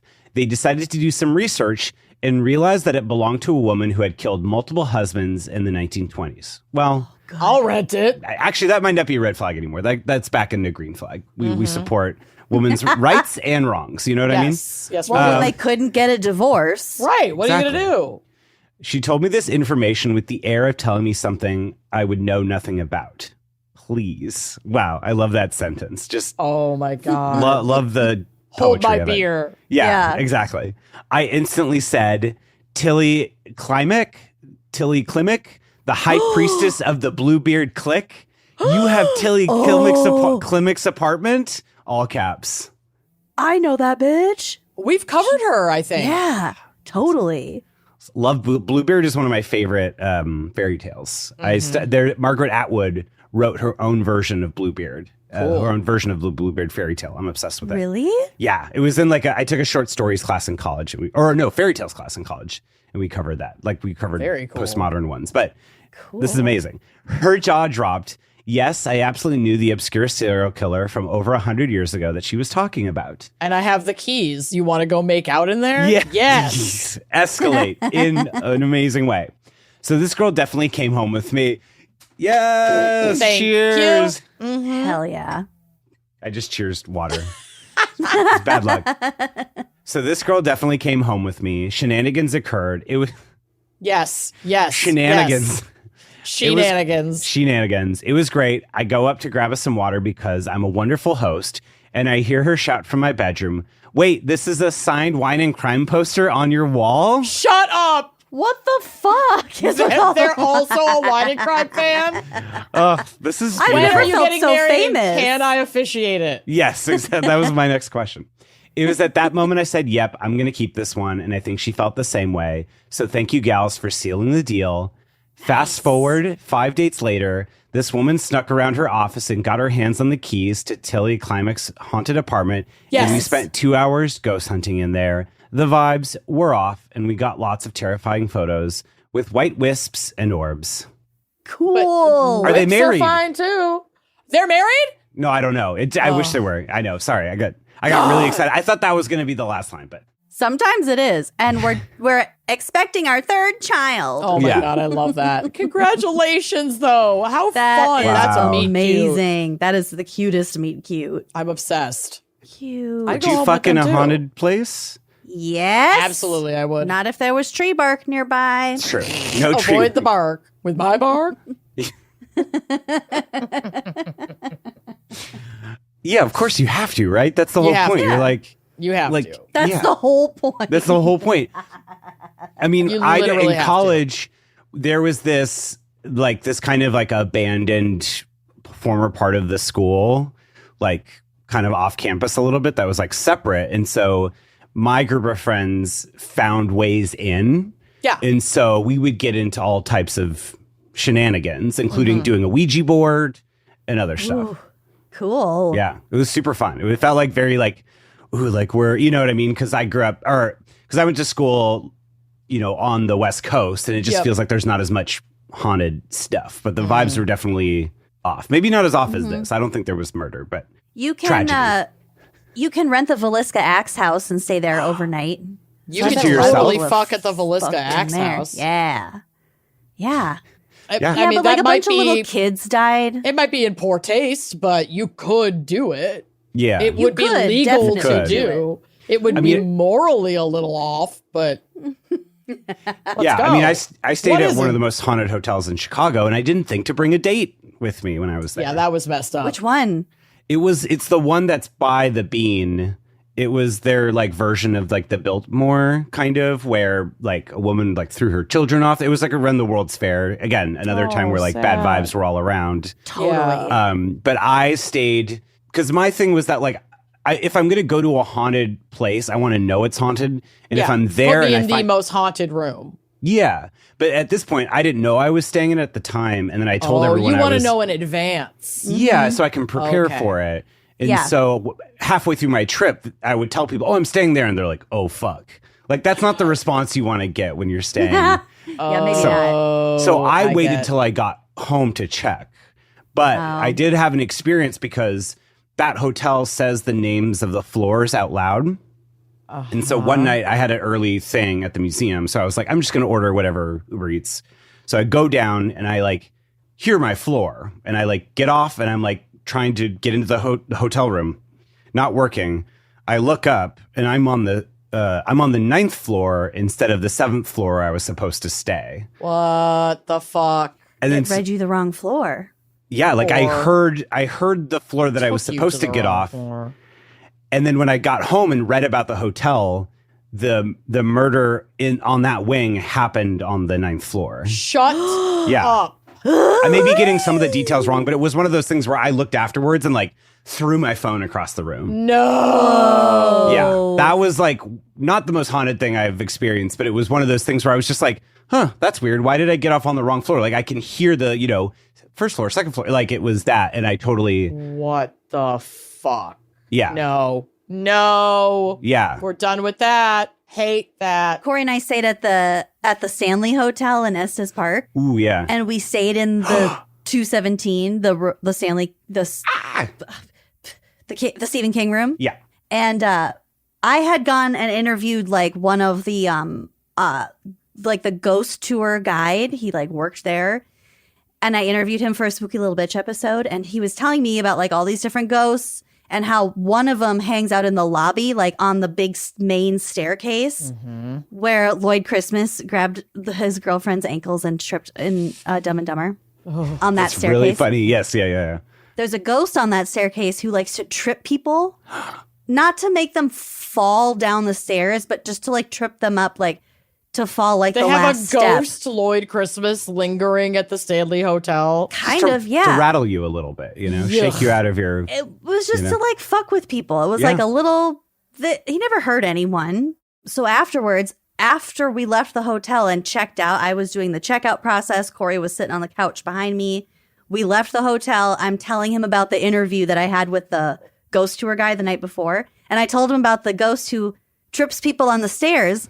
And Corey was like, "Are you fucking kidding me?" While he was sitting on the couch waiting for me to check out, he saw 2 different people trip up the stairs, like seemingly over No nothing. way. And like look around to see if anyone like saw that. Oh. Is that cool? Ghost love prank it. show. We got some mad pranks from beyond the grave. What Ghost up? I'm Lloyd Ashton Christmas. Kutcher, and I'm here to prank you from beyond the grave. I would watch a Beyond the Grave version of Punked.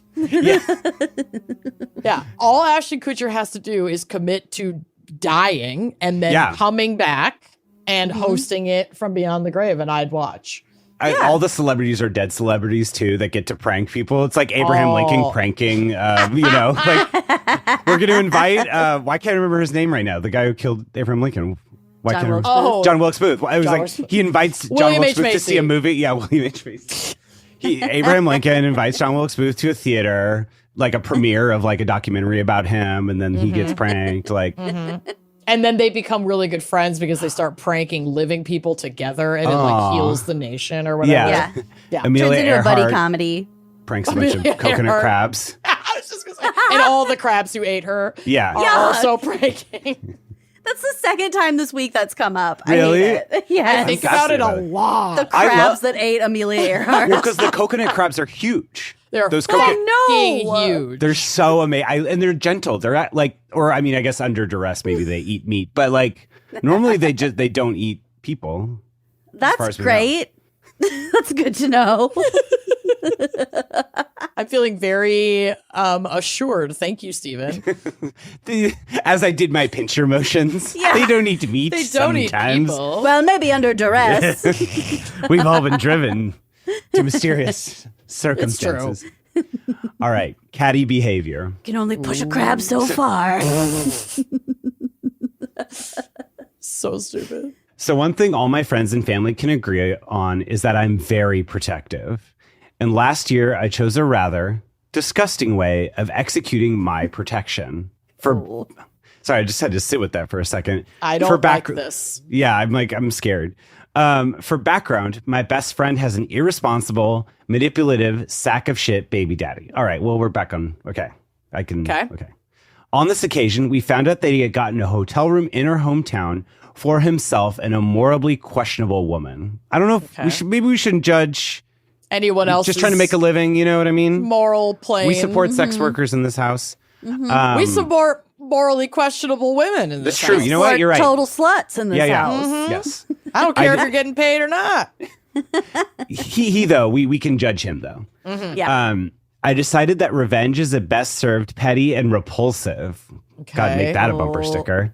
So I turned to my cat's litter box. No. The kind of litter box I have has ceramic pellets and a potty pad underneath to catch the urine. That means I have access to virtually pure cat shit. It's like gold. It's been filtered. I proceed to scoop up the beautiful excrement into a baggie and rehydrate it with water. Ew, you're making a soup. Oh my God. I found a container of 5 months expired sour cream rotting in my fridge. Baby, why do you have that? Oh, girly pop, no. Added it to my mixture, and once my concoction was thoroughly mixed, me and another friend loaded into her car and went on the prowl. We found his truck parked at a hotel a mere 2 blocks from his house. We idled up, and I proceeded to open the Ziploc bag and chuck it into his windshield, ensuring it would be able to leak down into the air intake. We sped off as I waited for the small town gossip to hear about the results of my attack. Wow. And as it turns out, the summer heat had an even better effect than I could have hoped for. When he turned on his truck, he was greeted with a smell strong enough to make him throw up in front of his hookup. No one ever found out it was me, and now I just bask in the glory of the most impressive sabotage to date. I hope you enjoyed my confession, and I'm sorry if Amanda gagged. I love you. Oh, thanks. I did. I love you, and the friendship you've provided me for over a year. Keep being you. Speaking of pranks, too. Way to destroy our friendship by telling me that story. Oh, yuck. Oh, that's and you never. Oh, I can't even think. Wait, but he would. I mean, wouldn't you? Wait, I'm trying to. Oh, it's the friend. Yeah, my friend's for background. My best friend.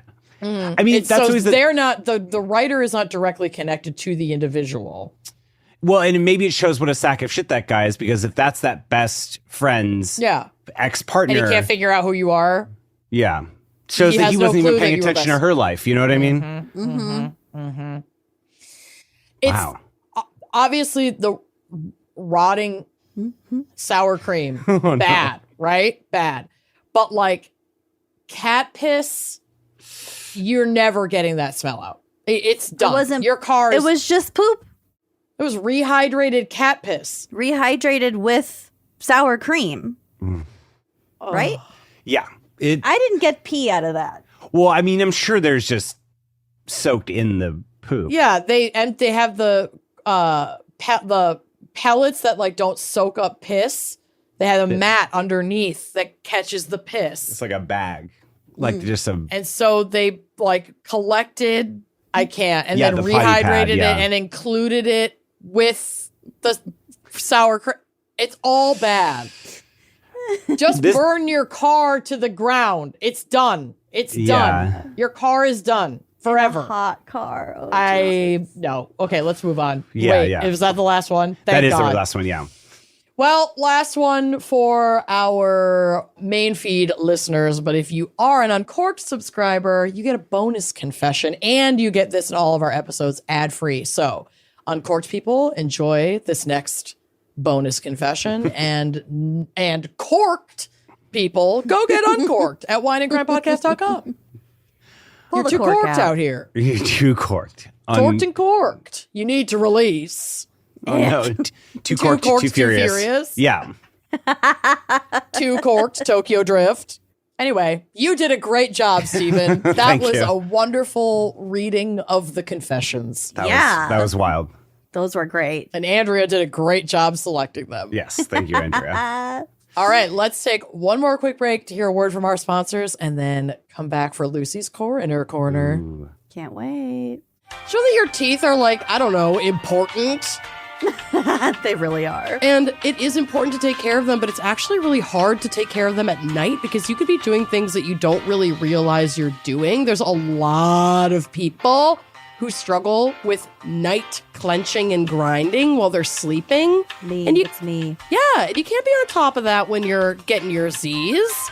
No, you can't. And that is why I use Remy night guards. And I am not the only one because approximately 30% of adults in the US grind or clench their teeth at night. I have woken myself up from clenching my teeth so hard. And that's just not good for my chompers. No. Remy's custom night guards are clinically tested to prevent teeth grinding, reduce jaw tension, that's a big one, and facial muscle strain, and helps improve your sleep quality. We all need better sleep. Don't we, though? You'll get the same professional quality and comfort as a night guard that you get from the dentist, except Remy costs you roughly 80% less and is also much more convenient than having to actually go to the dentist's office and get one. Who wants to go to the dentist? Literally no one. No one wants to. This is so much more affordable and so much easier. And as an added cost benefit, you can use your HSA or FSA credits towards your night guard at checkout. Very cool. So here is how it works. They send you your impression kit straight to your door. You just follow Remy's step-by-step instructions to get your perfect impression. It's almost a little art project. It's a craft. It is. You get to mold, you get to warm up the impression material, and then it's super easy. You just put it in the tray, stick it in your mouth, let it set, you're done. Remy crafts and ships you your custom fit night guard, again, straight to your door. You really don't have to leave your house, which again is our favorite thing. Get your night guard back and start protecting your teeth. This is so thin, and because it's a custom night guard, it fits so well to your teeth that I don't notice that I'm wearing it. No. Pop it in right before I go to sleep, and I just drift off knowing that my teeth are protected. So no more waiting rooms, no overpriced bills, just a better way to protect your teeth while you sleep. Try Remy risk-free. Go to shopremy.com/gals and use code GALS to get up to 50% off your night guard at checkout. That's 50% off at shopremi.com/gals with code GALS. Thank you, Remy, for sponsoring this episode. I feel like when we were literal children, we like graduated high school, went off to college, banks gave us credit cards, and we were like, what do we do with these? And they were like, don't worry about it. And then all these years later, we're like, we're still worrying about it. What Should have worried more. Why did no one teach me this? And bad credit can feel like it's just haunting you forever, for so long. But there is a way out, so let us tell you about Ava. Ava is a credit building app that makes it so easy to improve your credit fast, so you can get better rates on loans, pay off debt faster, and keep more money in your pocket. Getting a secured card can take months, but you can be approved for Ava in 5 minutes and get credit up to $2,500 to pay for existing bills and subscriptions automatically. There's no credit check, no interest, and no hidden fees. This is just an easy tool that helps you build your credit behind the scenes. And if you've been burned by the credit stuff in the past, like both Amanda and I have, this is going to feel like a soothing wave of relief for you. Most members see their credit go up in less than a week. And it truly is like set it and forget it. Ava reports your on-time payments to all major credit bureaus every single day, helping you build solid credit history super fast. The longer you stick with Ava, the higher your score can go. So for just $8 a month, you get access to all of Ava's credit building tools. Ava keeps it low stress, low cost, super transparent, incredibly easy. Ava is the highest rated credit building app out there with thousands of 5-star reviews. And it's the only one rated excellent on Trustpilot. So take control of your credit right now. Download the Ava app, spelled AVA, today. And when you join using our promo code CRIME, your first month is totally free. Get the Ava app and use our promo code CRIME so they know you heard it from us, and get your first month with Ava for free. That's promo code CRIME. Thanks to Ava. And now go get yourself good credit. Ladies, listen, we're doing everything for everyone else. And we're consistently letting our own wellness get bumped to the bottom of the list. Let's stop doing that. That's where Live It Up Super Greens comes in. It's a daily habit that actually works. No hassle, no fuss, just scoop, mix, and go. Whether you're tackling school drop-off, conference calls, or the laundry mountain, hi, it's me. This is one easy win that supports digestion, energy, and immune health in just 30 seconds. Yeah, you're going to be drinking your beverages anyway. You might as well add some Live It Up Super Greens to it. Make it work for you. Exactly. This is an all-natural blend of over 20 superfoods formulated with organic vegetables, probiotics, digestive enzymes, and naturally derived ingredients. Just 1 scoop a day can promote gut health, support your immune system, and just give you that feel-good energy that you can count on. We can always use more energy around here. This is designed by nutritionists, third-party tested for purity, and made to be easy on your tummy. There's no grassy taste or chalky texture that, like, totally turns you off from the scoopable greens. We've all tried it before. Some of them, not so great. This one, it just blends in perfectly with your beverage and so easy on your tum-tum. I've got hot girl tummy problems. Me too. And this is exactly what I need. You can mix it in water, milk, a smoothie to make it a healthy habit that you're going to look forward to. You'll never believe a green drink can taste so good. So if you haven't mixed super greens into your routine, Live It Up is a must-add. It tastes so much better than the other ones, and it's also way more affordable. So it's a win-win. Live It Up Super Greens offers premium quality without the premium price. It's one of the most affordable ways to support your health every day. Support your belly. And this tiny little habit will have a ripple effect on your life. 96% of people who take Super Greens daily say that it helped them increase their daily intake of vegetables and helped them feel healthier. Sometimes you just want, like, your eyes to open a little bit more. Yeah. And to feel a little bit fuller and to feel like, I've really gotten all of my nutritional components in for the day. And because it is free from sugar, dairy, gluten, and anything artificial, it's something that you can feel good about taking every day. So whether you're juggling work, your kids, just trying to feel a little bit more like a human, like yourself, Live It Up Super Greens are a small step that make a very big difference. Live It Up is offering you 15% off your first order, including subscriptions, with code GALS. Plus, shipping's always free. Head to letsliveitup.com/gals and use code GALS for 15% off your first Super Greens order. These statements have not been evaluated by the FDA. This product is not intended to diagnose, treat, cure, or prevent any disease. Hello, we're back. Take it away, Lucy. Skeeve us out on a different level than Steven just did. Okay, well. No dehydrated cat piss, please. Yeah. Or poop. Oh no.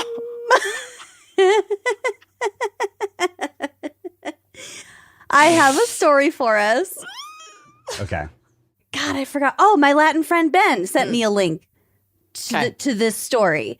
And I Googled it. I read several articles, but the best one that I read that was just concise and very sweetly written because it's from a British website called pernfur.org. Oh, new favorite source. So this is the story of Room 8. Oh. The Elysian Heights Elementary School is in Echo Park, a district of Los Angeles, California, only some 3 miles from the city center. One school day in 1952, a large but rather thin, short-haired, gray-striped tabby cat turned up and wandered into a 6th grade classroom where he jumped up, walked on desks in a friendly manner, and was welcomed by the children. Oh my God. What a dream. I know, right? That's the perfect day at school. This whole thing is my absolute dream. The teacher wasn't so sure about allowing him to be there, but when the children pointed out how skinny he was, she agreed that they could give him some milk. Yeah, he's hungry. Oh. So then the kids went out for recess. When they got back, the cat was asleep on a desk, and some of the children's lunch boxes had been opened and the contents scattered around. Mischievous little kitty. What a scamp. I love him. Yeah. Give him anything he wants. Well, later he followed them into lunch. They shared some of their food with him, and he ate and ate. After another sleep, he got up, crossed the playground, and left through the gate. They weren't expecting to see him again. But he was back the next morning, following the children into their classroom, and as time went by, a routine was established. Oh, my God. Overcoming initial teacher concerns, the cat was adopted by the children, but he lacked a name. Oh. One of them suggested, why don't we call him Room 8? That being the classroom he liked to frequent. So Room 8 he became. That's his fucking name. I love that. I have a bunch of pictures in my folder on the drive of Room 8. Oh, Yes. And all the little school children with him. stop it. Look at him standing Yes. up on his Roommate. hind legs. Oh, He's that looks so like my cat growing big. up. Wow. Oh my God, that cat's huge. He is a big boy. Really big, especially compared to these little malnourished 1950s sixth graders. Oh my God, he's so cute. He's so cute. Classic Tabby. I love Roommate. He eventually became the official school mascot and was usually to be found patrolling the corridors or sleeping on a desk. How monitor. He often went to lunch with the children, although they weren't supposed to feed him. Of course they did, and he became quite plump. Yeah. That boy's Later. living now. Yeah, he's a chonk. Yeah. Hi, Penny. Later, a pupil from sixth grade would be appointed cat feeder each year. Oh my God. They had an official appointed student to be the cat feeder. Oh. And that was regarded as the most important student position in the school. Oh my fuck class president. I'm Yeah. running for cat feeder. Room 8's formal feeding took place in the teacher's room, like the teacher's lounge. So, like, he ate his kibble, his real cat food in the teacher's lounge. Perfect. So the designated cat feeder was privileged to enter this sanctum. Oh. So they have, the cat feeder, and then the school also had a strict rule, which was don't bother the cat. Don't bother me. But if he did interfere too much with classroom activities, he would be gently relocated by the cat remover, which was another title that a classmate got. Oh my God. This is so No one cute. knew, I know, right? No one knew where Room 8 went at night or during school holidays, but it's thought that he probably slept in the nearby hills. Oh my God. So he was in the building during the day, but then he was out at night? Yeah. Fuck He was that. also- I'd be he putting a was- litter box in the teacher's lounge. That's an indoor cat now. I mean, litter boxes were still pretty new at that time. It was the 50s. Yeah. There Yes. probably weren't that many indoor cats. Huh. I mean, the concept of like having cats as pets in like the indoor kind of way that we think of now, really, like it was Queen Elizabeth really was like the first person to like not so just have cats interesting. live outdoors and be barn cats and community, like all that stuff. Like it's like our cats now and the way we treat them is like maybe less than 200 years old. Wow. I mean, we've had That's cats for wild. tens of thousands of years, Right. you know, some form of like domestication and Domesticated, partnership. yeah. But yeah, isn't that wild? They were crazy. indoor.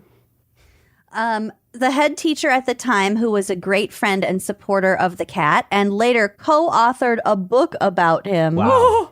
That's called A Cat Named Room 8. So she found out that he had been born in 1947. I don't know how they found that out. Making him about 5 years old when he first came to the school, and that he was a neighborhood animal who had been ill-treated at his home. So it seems likely that he just moved out. They probably found that out from people who knew the owners. Yeah, fuck that shit. I'm like out. found his age and stuff like that. Yeah. Or Did maybe they find he out had his a second original home. name? I don't know.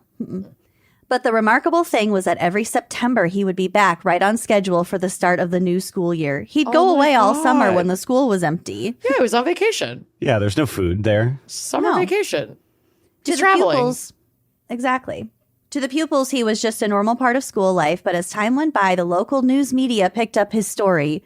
Room 8's fame spread beyond Echo Park and even beyond Los Angeles. Oh. He made personal appearances with Beverly Mason. I don't know who that is. Big name. An icon. At local cat shows and community groups, and was made an honorary member of various organizations. In late 1962, Look magazine ran a 3-page spread on him. Holy shit. His biographical book was published in 1966 Autobiographical. and went through 6 printings. Wow. There was an article about him the following year in a national publication for elementary school pupils. And in 1968, not long before he died, he was featured in part of a TV documentary. I will never be as accomplished as this cat. No. Good for him. No. Just a bunch of talking heads, random celebrities like Elton John. Like, we all knew Room 8. He was a real my character. God. You know? Former teachers recall many visits to the classroom by TV, radio, and newspaper people. In 1964, the cameras rolled as Room 8's paw prints were embedded in wet cement in front of the school. Oh my God. They Hollywood Walk of Famed him. Yeah. Custodian Sam Ross, one of the cat's greatest friends, gently encouraged him as he walked across the cement with head and tail held high. Oh my God. Though much worn by footsteps and the passage of time, the prints and accompanying inscription that reads Room 8, School Cat, still survive today. I need Short, to go sweet, find this. To the point. You really do. I need to go find this. Pilgrimage. Yeah. Each year he joined the 6th grade children for their class photo, and the honor of holding him went to that year's cat feeder. Look at the class pictures. Oh my It's God. So good. To be the cat feeder. Yeah. Wow. At the height of his fame, this famous feline received plenty of fan mail, at one time approaching 100 letters a day. Holy Wow. shit. A more usual figure was 30 or so in a month. Even letters addressed to simply Room 8, Los Angeles, California, or The Cat, Los Angeles, California, were delivered correctly. Oh, wow. Oh my it's like by God. McGruff rules, you know? Yes, exactly. McGruff, Santa Claus. Chicago, Illinois. Chicago, Illinois. 62657. It's 600 something. Yeah. Anyway, that is burned into my brain too. Y'all are Steven. freaks. I'm glad we have each other. I love McGruff's music career is a secret fascination of mine. I have some of his cassettes of music from the 80s. Anyway, What? we can't go into it now, but it's just me about it later. Smart Kids is one of the best like 80s albums of all time. Oh my Kid you not. God. Yeah. Okay. It holds up. It holds up. All right, I believe you. We got to blaze through this. In total, approximately 10,000 letters were received in his lifetime from nearly every state and several foreign countries. The 5th and 6th grade children became cat secretaries, answering each piece of mail by hand and signing it with a rubber stamp paw print. Oh my God. Much of the profit from the publication of the book went to meeting postage costs. Some letters contained donations, and this was used to buy books for the school library. That's adorable. Wow. That's actually really great. As Room 8 aged, this is a lengthy article. As Room 8 aged, there were some health issues. He made his annual visit to the vet, accompanied always by Sam Ross, the janitor. Yeah. But he started to lose his teeth, and then he was injured in a cat fight in late 1963. Honey. More seriously, just over a year later, he contracted pneumonia and nearly died, but he was treated successfully at the Lockhart Animal Hospital in Hollywood and eventually recovered. Damn. With increasing age, he began to accept hospitality from friends and neighbors near the school at nights when the school was not in session. Oh. And probably, during the summer. Mm-hmm. The Nakano family in particular gave him shelter and looked after him. Sam Ross would carry him across the street to make sure he crossed it safely and reached their house. Not that he always stayed there. Sometimes flashlight teams had to be organized to go find him at night, usually visiting a neighbor or napping in someone's garden. Honey, stop sneaking off. Yeah. He You're too old for this. He increasingly liked attention from people as he became older. He's a sweet old man. In 1968, a summer school was held at Elysian Heights for the first time in some years. Room 8 attended faithfully every day until he became too ill and had to be taken to the hospital. He died on August 13th, 1968 of kidney failure, as happens so often with older cats. He was 21. Wow. What a life. Impressive. And in his lifetime had become an important part of the school and the community at large. Mm-hmm. This famous cat gained a 3-column obituary and photo run in the LA Times. Oh, they are sparing no expense for Room 8. No. A queen has died today. Breaking news. It's the front page. That obit was behind a paywall, so I don't actually have it. But that's okay. And his passing was noted by various other publications, including the Christian Science Monitor. What? Very specific. He was buried in the presence of a small number of people. School was out for the summer, or doubtless there would have been many more. Oh. He's buried at the LA Pet Memorial Park in Calabasas. No way. Look, I'm Steven going. taking I'm notes. going. Yeah. You have to go. Absolutely. With the Nakano family laying a wreath of roses and carnations on his grave. They said he used to love sniffing the flowers in their garden, and those were his favorites. You better bring carnations to that I'm going to leave some gravesite, flowers. Stephen. Yeah. Roses and carnations. Later, a fine monument was erected at the site and can be seen to this day. I have a picture of that, Stephen. Yeah, it's gorgeous. It's beautiful. It is beautiful. Room 8's memory survives too, not least among the many children, now long since adults, who enjoyed his company during the 16 years or so he was at the school. In the November following his death, a Room 8 bed fund was set up at the local orthopedic hospital. Stop. Wow. With children from the school making the first donations. Although it no longer exists, the fund brought in $10,000. Holy shit. Which is a lot of fucking money in 1968. It's a lot of fucking money now. Uh-huh. But damn. Yeah. One thing that does continue today is the Room 8 Memorial Cat Foundation, started in 1972 in Pasadena and now moved to Riverside. It is a no-kill shelter supported by donations. Wow. There was a drive and a petition started in 1969 to have Room 8 honored on a postage stamp by the U.S. Postal Service. But the goal was not achieved, although he did feature on a private stamp issued by Pet Pride in the 1970s. Okay, well, I think we should revive that coalition. Yes. Give him his stamp.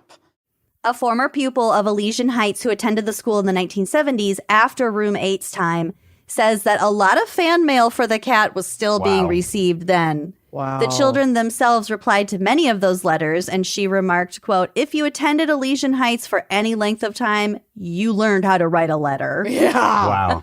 On behalf of a fucking cat. Oh, Beverly Mason was the principal. That's who that is. Also still an icon. Still an icon. Beverly Mason was still principal, and there were 2 cats that roamed the school, as well as the occasional dog brought from someone's home. Okay, now it's just a zoo. Now you've gone too far. In addition, there was an animal pen next to the playground with a pony, goats, sheep, and chickens, and it was the responsibility of the 6th graders to take care of the animals. That is pretty amazing, but also seems like a lot. That's overwhelming. Well, the writer says she was so happy when she finally became a 6th grader and had the job of caring for the animals. It was such a great thing to have just 3 miles from the center of downtown Los Angeles. Wow. So, yeah, they have a little mosaic in their library. They have got just cute little Room 8 things in their school. God, I can't wait for you to go see all I know. of I was going to this. say, I feel like I probably have seen this because Elysian Heights and everything, like these are just parts of LA. I never lived the closest I lived to Echo Park was in Silver Lake. But I mean, I'm like very familiar with this area and all this stuff. So Go check it out. I could have like been walking by this school the whole time and had no idea. You may have been. Yeah. You may have walked I don't on know the if I'm hanging Prince. out on children's playgrounds that much. Don't want to put that out there. Well, Well, the sidewalk in front of the school, I wanna think, put is that where out his there. paw prints I'm are. here for the cats. The kids? No, the cats. As I'm being slammed into the top of a police car. oh Yeah. my God. We'll pay your bail fund. I'm here for the cats. It's worth I it. love pussies. Ew. Don't I'm in go a tree. front of the Oh no, school. he's in a tree. No, he's in a tree. Sir, your penis. Call the fire department. Okay, moving on. I have 2 obits for our obituary area. Okay. This first one was sent in by Michael, and by extension, Michael's sister. This is their great-grandfather's obit. Okay. He, just trigger warning, suicide. He died by suicide in 1925. Oh, wow. Also, trigger warning, some very heavy-handed editorializing. I'm sure. This is the title of the news article. It's like half news article, half obit, I guess. Okay. Shuffled off this mortal coil via shotgun route. Discouraged and despondent, weary of the struggle of life, in ill health and beset by hallucinations arising from a mind affected by his troubles, W.A. Huntley, for many years a citizen of Laclede County, brought an end to his earthly troubles Saturday evening. Good for him. At one time, Huntley was a hopeful, energetic man. A series of accidents disabled him physically. Hard luck appeared to pursue him, and in his later years, he failed mentally. Oh, poor He was guy. 64 years of age at the time of his death. The family lives in the Flatwoods district in Spring Hollow Township. The wife and several children are employed in the L.S. Wallace canning factory. The details are so odd. I work here now. Mm-hmm. What kind of cans? What's in there? Tuna? They'll can anything. Show them something they can't can. That Wallace I dare factory, you. they'll can anything. They'll can anything up in there. We'll can anything. That's like on the logo. On returning home Saturday evening between 6 and 7 o'clock, they found the dead body of the husband and father at the home gate. Jesus, 1924. Coroner Palmer was notified of the death, and he, prosecuting attorney Mayfield, and Sheriff Allen went to the Huntley home. After investigating the case, the coroner decided an inquest was unnecessary. Suicide was broadly apparent. The victim had carefully placed a shotgun in the crack of the fence to hold it in position and had operated the trigger with a long stick. Oh my God. Why are we reading this? The gun was placed directly against the head. Interment was in Possum Trot Cemetery Sunday under the auspices of the Long Lane Lodge, IOOF. I don't know what that means, of which deceased was a member. Services were conducted by Reverend Mr. Coons. Mr. Huntley is survived by a widow and 7 children. Oh my 7 God. children. Like many thousands before him and other thousands to follow him. Again, this is the newspaper article. This is nuts. Huntley, in his mental process, decided that there is a chance for betterment, even to fly to the ills we know not of, rather than bear the flings and arrows of outrageous fortune here. Hey, felt. Fuck. All right, slow down, Dive into English the major. unknown. It's got to be better than this. I know. It was just so... That is so Crazy. dramatic. The way that they used to report on this kind of shit is wild to read from like a 2025 Yeah. lens. I'm surprised that they didn't name- didn't put their address in the, right below. Seriously. His social security number. But they also didn't name his wife or any of his kids. No. It's just weird. People just wanted the gruesome details, I guess. Yeah. The spectacle of it was what it was more about. The stick part really feels Coen Brothers. Like I'm seeing Fargo in this Seriously. Mm-hmm. a little bit. Ugh. Yeah, they just want the gossip. Uh-huh. Yeah. It's wild. Okay, I have one more thing for you. My dad sent this because geez. it is my great aunt's obituary. Did she die recently? Yeah, but I don't think I ever met her. Oh, okay. That's fine. God So God it's rest my- her soul. My dad's aunt, my grandpa's sister. Mm-hmm. Anyway, so I was like, oh, okay, I'll read the obituary. Is it Wow. wild? Yeah. Oh, wow. no. Let's lock in for the final act. Lock in. So my grandpa's family is from Lemon, South Dakota. Real small, really small town. And also like Dust Bowl Central. Wow. Dust Bowl, depression, dirt, farming, crops, that kind of thing. That's the vibe. Here's the obit. Marcine Elizabeth Fitzgerald Bierman, aged 97. Good for her. Damn, good for her. Of Lemon, South Dakota, passed away from natural causes, B97, on August 23rd, 2025, at the Five Counties Nursing Home in Lemon, 6 blocks from her home on 2nd Avenue, where she lived for nearly 70 years. Wow. So this tells me that she lived in Lemon for her entire life. Wow. Marcine was born to Grace and James Fitzgerald on September 25th, 1927. Her formative years were spent on the plains of North Dakota during the Great Depression. When she was 6 years old, her father died while plowing the family's fields, and being the oldest daughter, Marcine spent the next decade as the backbone of a family braving hunger, dust storms, crushing snow, and ravenous grasshoppers, developing a personal fortitude along the way that would carry her through the rest of her life. You had to be strong. Rugged. Pretty rugged. On November 19th, 1947, Marcine married John Christian Bierman in Rapid City, and they had 2 daughters, Bibi and Carol. Hans Christian Andersen Bierman. Bibi. BB's cute. Together, Johnny and Marcine ran the Bierman Oil Company. Marcine kept the books and the peace. Oof, that's a great line. Over the next 47 years, Marcine had countless adventures with Johnny, or perhaps because of him. Ooh. They trekked across the country in their motorhome and navigated a boat through the Panama Canal. Cool. Whoa. That's awesome. Johnny was also an adventurous pilot. Oh. He flew them to Rapid City for their wedding, and the 2 of them could often be seen tilting out of the sky in Johnny's Piper Club. Oh Yes, my that's an airplane. God.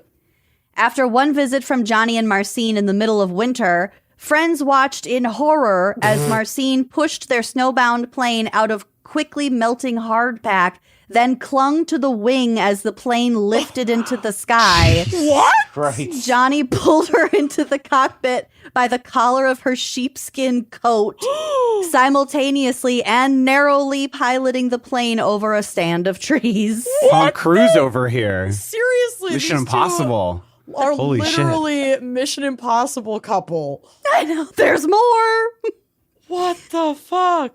Marcine, Johnny, daughter Carol, and dog Herky were staying in the Swiss Chalet in Rapid City, South Dakota on June 9th, 1972, directly in the path of the Black Hills flood, all caps. Oh dear. Their cabin was submerged and then swept away by floodwaters. Together, they swam to the main office, where they survived by climbing to the 2nd floor, then saved the life of the chalet's owner, who was trapped in the rushing water and clinging to the roof outside the window. Oh my God. Like, What is this life? Yeah. I don't know. See, you can see where my dad fucking gets it. That's his aunt. This actually all really tracks. It really tracks. You knew Sean. For that side of the family. This is all clicking into place. An abiding presence in Lemon, Marcine watched the town develop from the days of dirt roads and farmhouses. When Ed Lemon returned to the town he founded after years away, I swear to God, this is so old-timey. It was Marcine who took him on a tour of the new developments. She was known for her sharp wit, friendly encounters with the neighborhood cats, Nice. and fierce defense of both her family and property lines. With her famous attention to detail, she grew begonias from carefully planted slips, as well as potted geraniums, lilacs, and other flowers, cultivating them through winter in her basement nursery. Wow.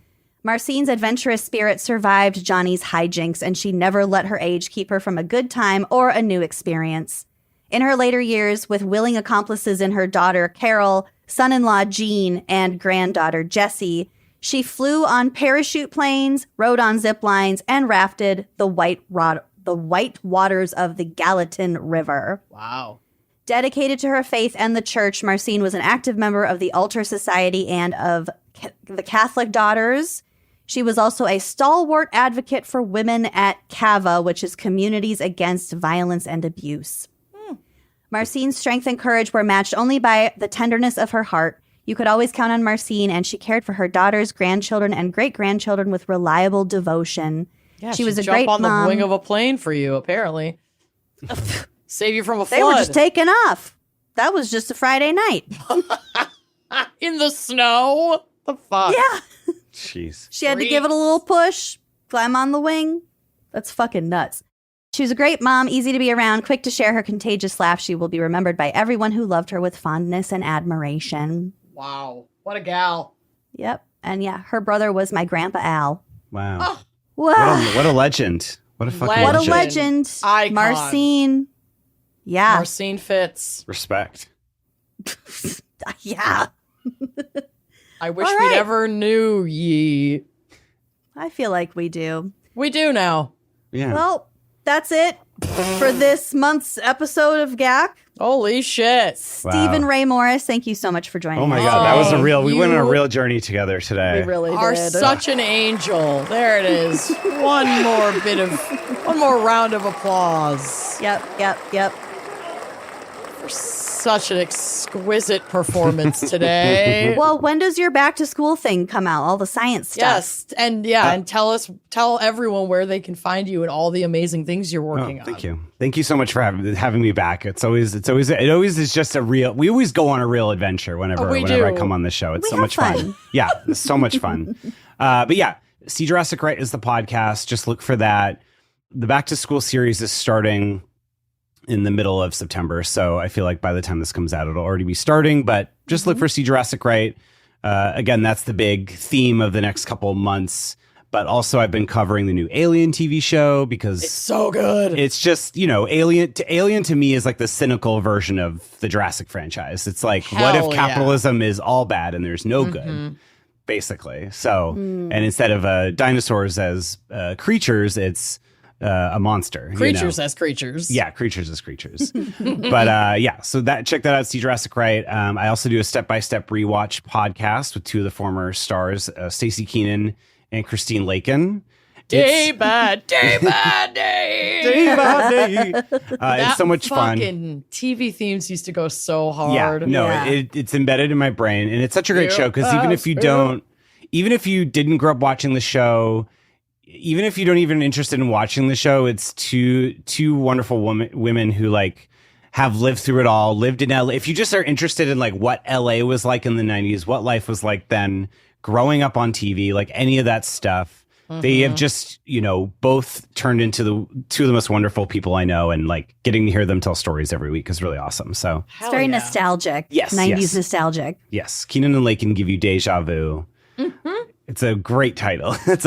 It's kind of a mouthful, but we've really embraced it because it's really fun. I love It it. encapsulates the whole idea. Exactly, totally. Yeah. So yeah, that's where you can find me and all the stuff I'm working on. Thank you again both so much for having me.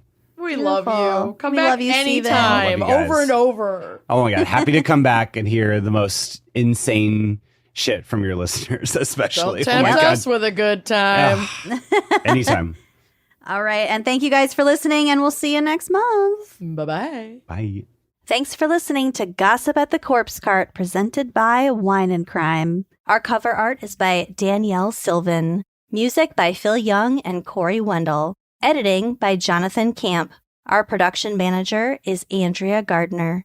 For photos, sources, and other resources, head to wineandcrimepodcast.com. You can follow us on all the socials at Wine and Crime Pod. If you'd like to show your support and get access to all sorts of wine-fueled bonus content, check out our premium channel at wineandcrimepodcast.com/uncorked. Cheers!